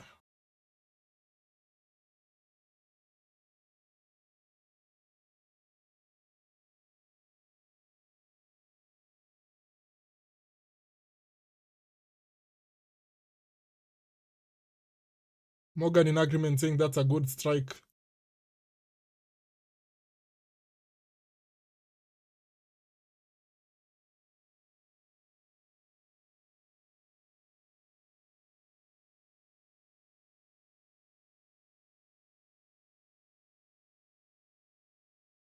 Wacha niwaonesha comments fulani hapa za Gordon.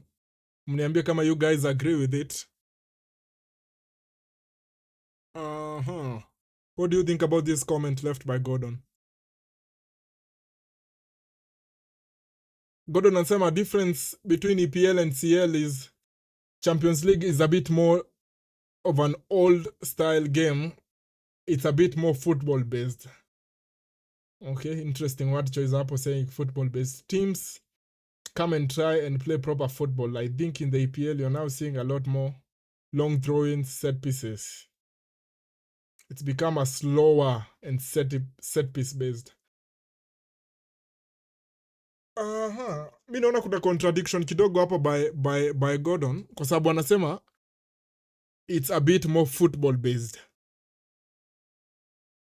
but at the same time si mi naona set pieces ni part of football. Again, hii kitu wenye teams they think that being good at set pieces is not a good thing, ilitoka wapi? Like, where did this come from? This idea that being good at set pieces is not a good thing, ama it's boring, ama it's not football. Where did this come from?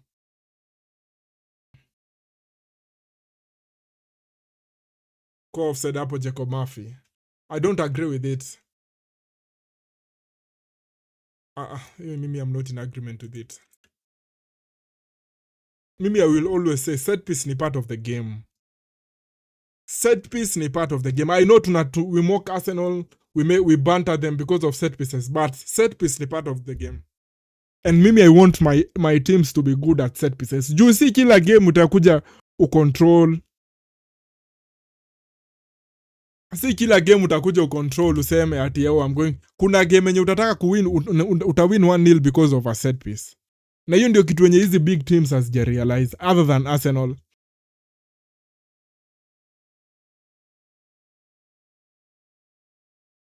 Very, very few of them can take set pieces.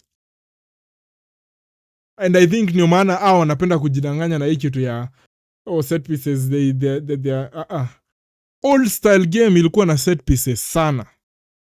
Hii statement yote ya Gordon, I hope they are paraphrasing what he said. They are not saying his exact word, but if he said this exact thing, I think iko na a lot of contradiction. Because old school football ilikuwa na proper set pieces. Either free kick, either corner and such. No one has a problem with set pieces. I don't know about that one. I think most people wanna ridicule set pieces sana. See everyone, but most people. Kama 70% wanafikiria set pieces, it's not important, including the teams playing. Very few teams in the world are very good at set pieces these days. Hiyo ndio kitu yenye nimenotice. I've been complaining about Barcelona and Man City for so long, but hata in times zenye na watch other teams zikiplay, niko like, okay, these guys used to be very good at set pieces.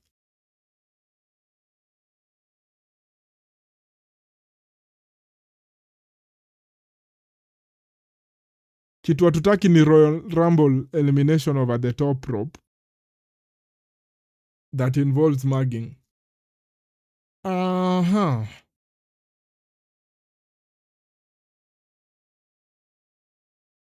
Okay, na understand hiyo aspect ya enye unasema Arsenal pia kuna venye wako a bit what.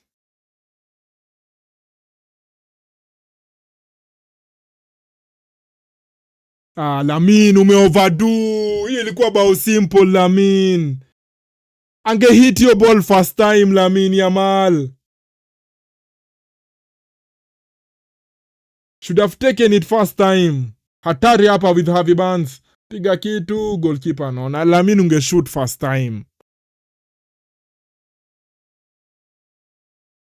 Shoot hii ball first time. Hizi dribble mingi ameleta hapa zimeharibu.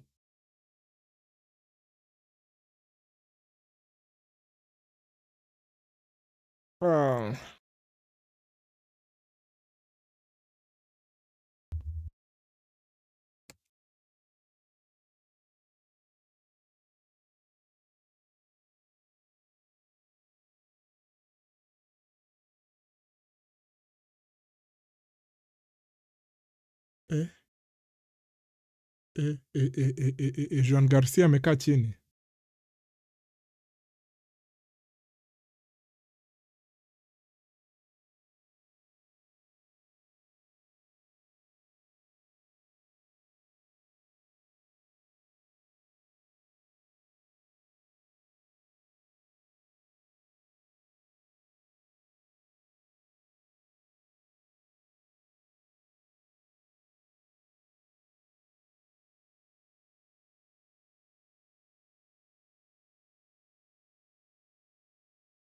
Joan Garcia appears to be injured hapa, guys. This is not a good thing at all.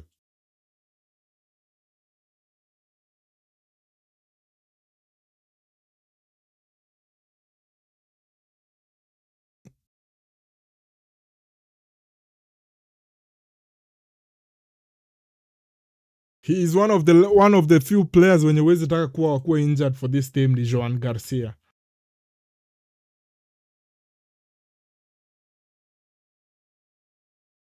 Barcelona watacheza against Sunday this weekend. Sunday tuko na Rayo Vallecano.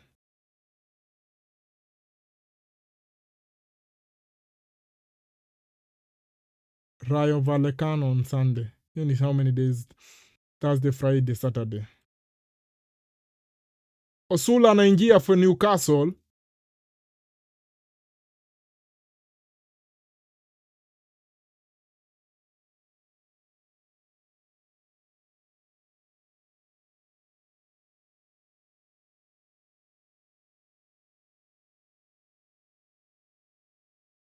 Joan Garcia anatolewa Neka Szczesny.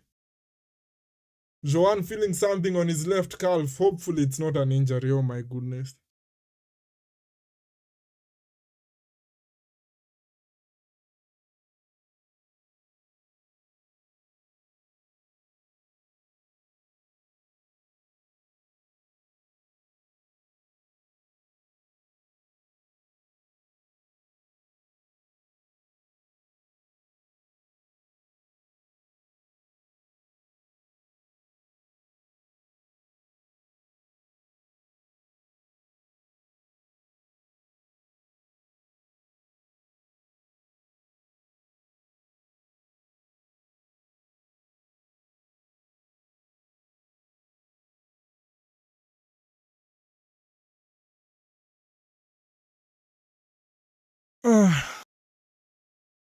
I'm praying that Joan Garcia yuko injured. I am really hoping he isn't injured. Acha niangalie fixtures za Barcelona with a keen eye.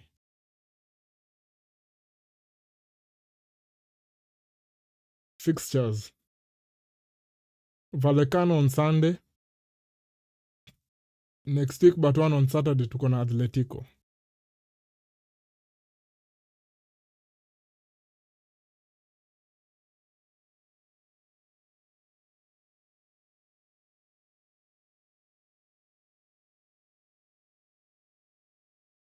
Hata Pedri mtoe coach.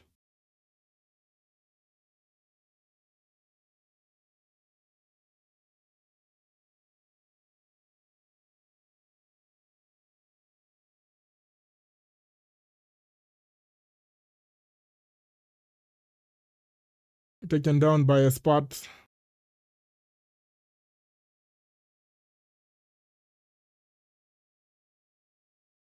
Is it just me or is Osula not that impressive? It's just you. Last minute dag against Man United when Newcastle had 10 men on the field.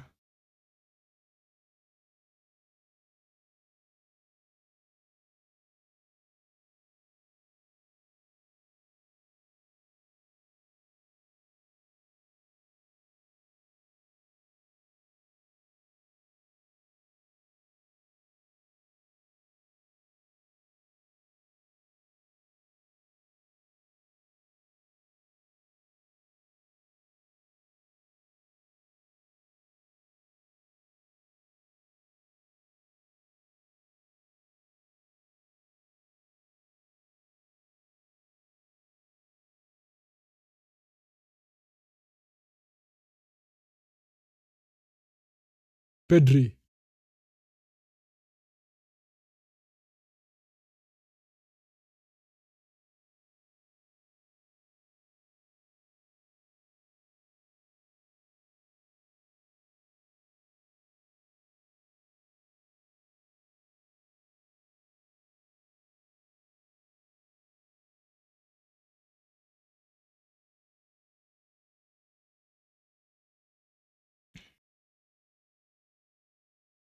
Piga kitu hapa Ramsdale anaona.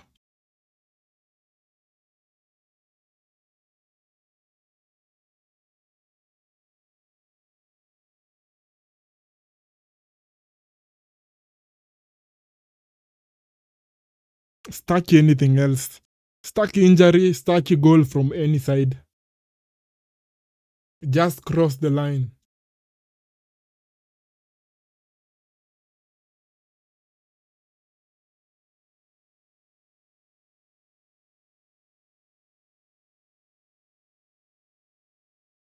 Staki anything else. I just want us to get over the line venye tuko tu sahi. No injuries, no nothing.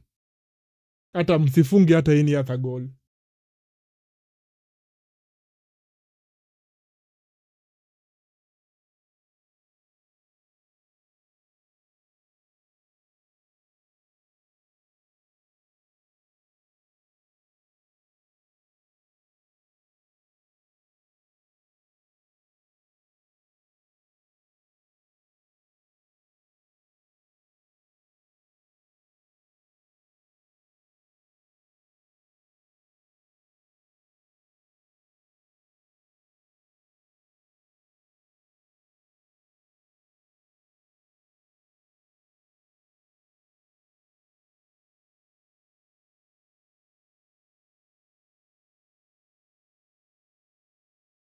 Chesney showboating.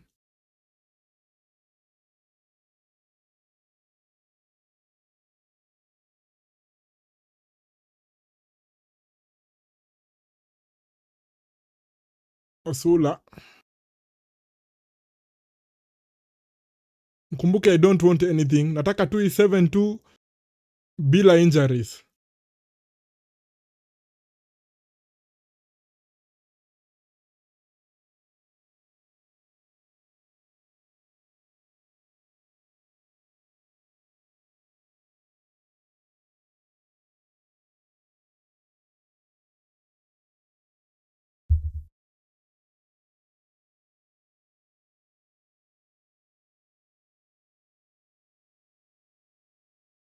Toa. Msiconsider Araujo. Uff. Kona. Inafaa atakuwa foul.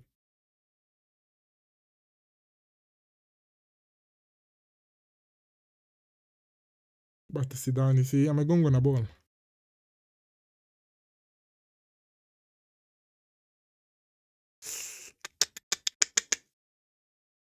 Amegongwa hapa kwa jaw and the ear.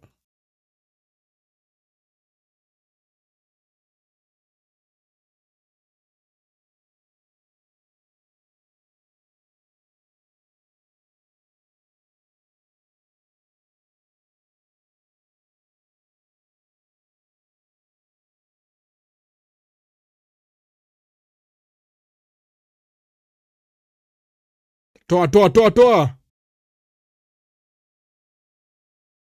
Goal kick.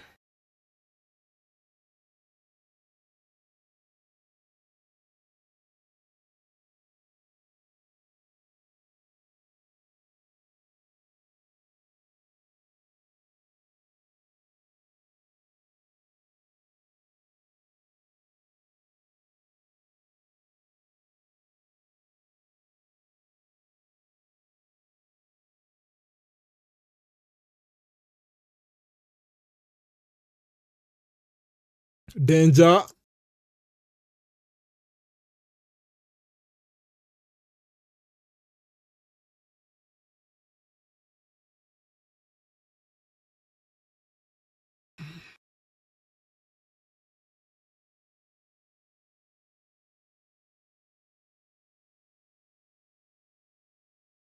Haya, Araujo pia amekuwa injured.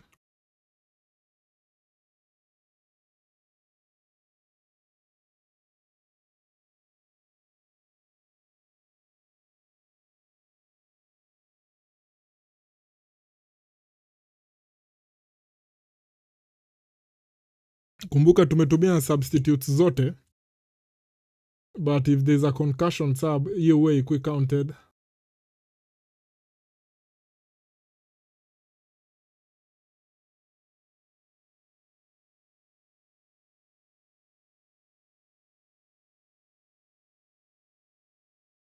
Referee anapuliza kipenga. Anasema hakuna haja ya dakika za mazidadi hapa, center referee kutoka Ufaransa. Anasema wacha mechi ishie hapo. Anasema wacha Barcelona waendelee. 7-2 flatters that first half performance. Because sasa hatutakumbuka the chaos that occurred in the first half. That is Barcelona having a 3-2 lead against Newcastle in the first half. Itaisha 7-2.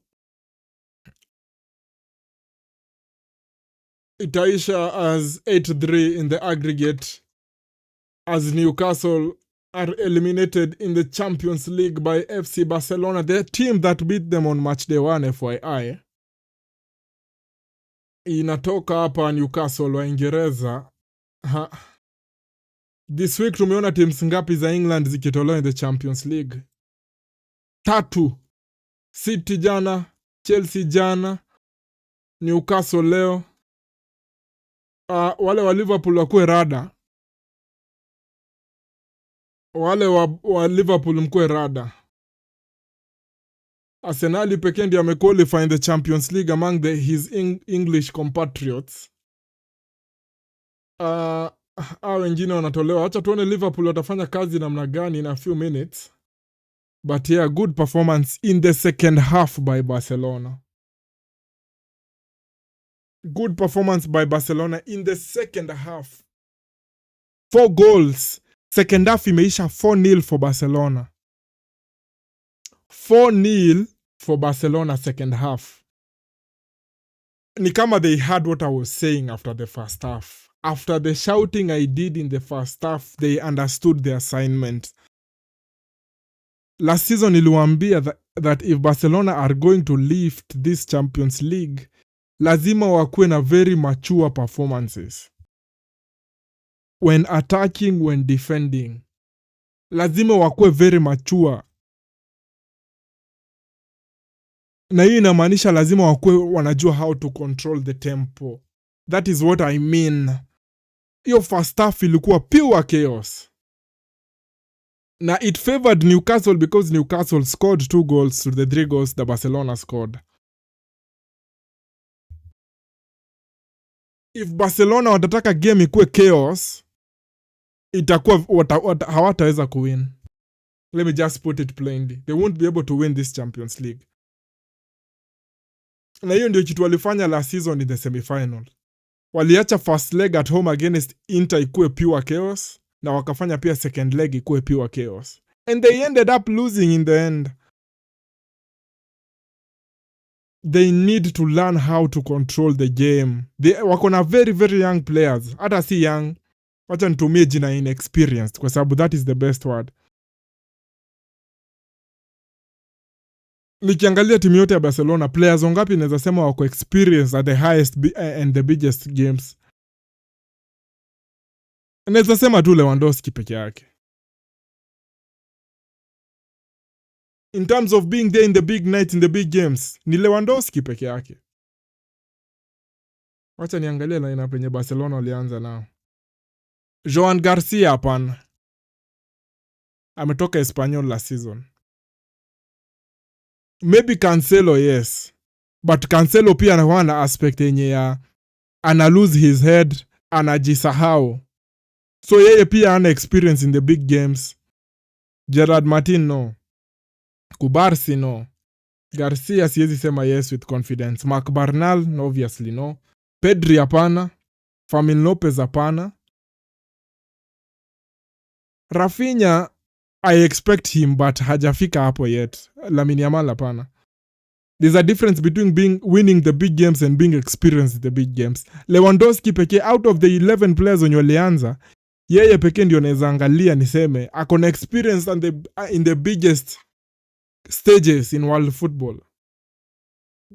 And in order for Barcelona to perform well and end up winning the Champions League, underline Champions League, sisemi any other tournaments, Champions League, lazima wakuwe the most mature team in the tournament.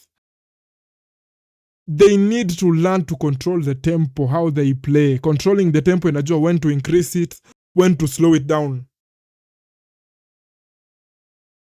hawezi cheza game the full 90, si 90 minutes, the full 180 minutes, kwa sababu Champions League ni home and away in the knockouts at the high tempo. Hawezi, na tuliona last season ilifail against nini, Inter Milan.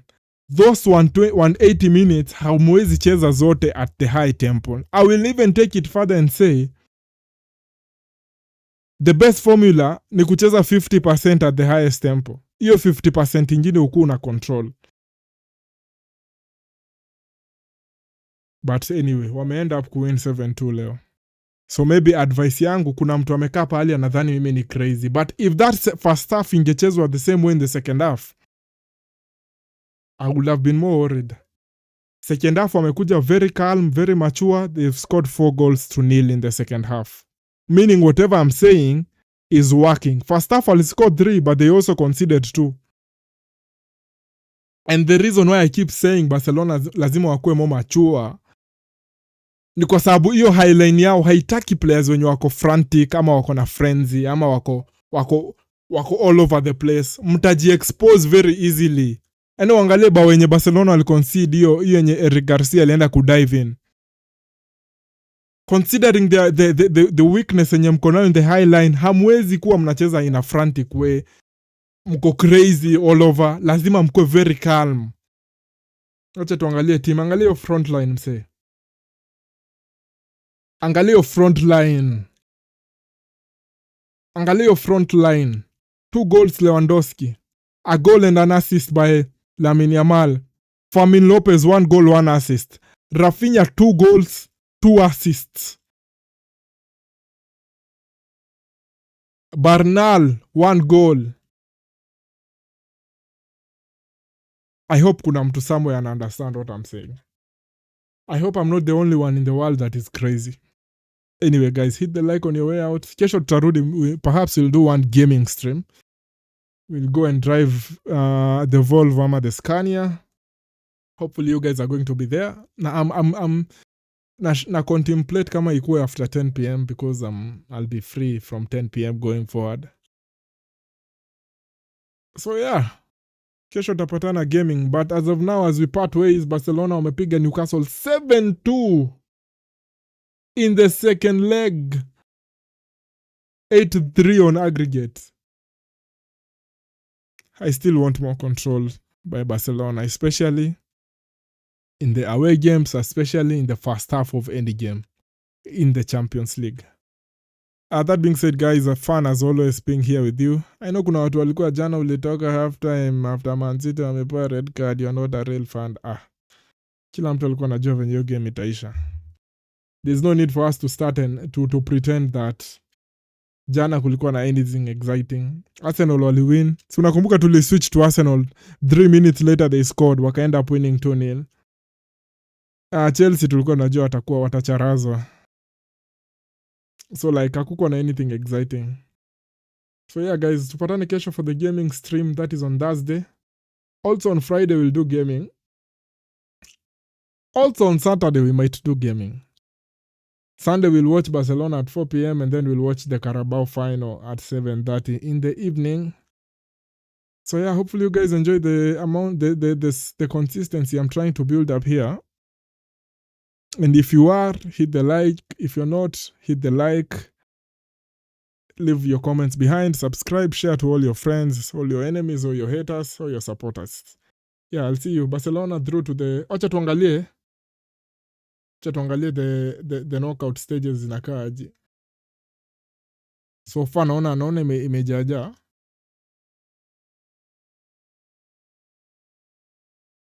Bado Bayern hawajacheza leo. But his side you can see Arsenal tuko show na face Sporting CP. Barcelona wameingia into one of these slots. So Barcelona wako hapa, meaning Barcelona tutakuwa home for the first leg against whoever will play. Sasa hiyo siku tunafaa tuwatoe mbio vibaya sana. Whoever we play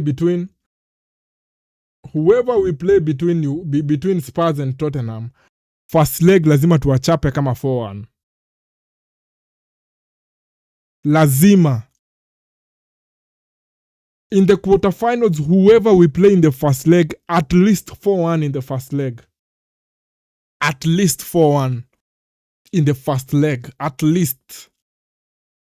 I'm not saying we can't do the job during the away game, but I will be very comfortable if itakuwa very good for us if we win like that in the first leg. Anyway, you guys are already tired of hearing Miko say that about Barcelona. Hit the like on your way out. Yeah, tapatana kesho for the gaming. Have a good night, everyone.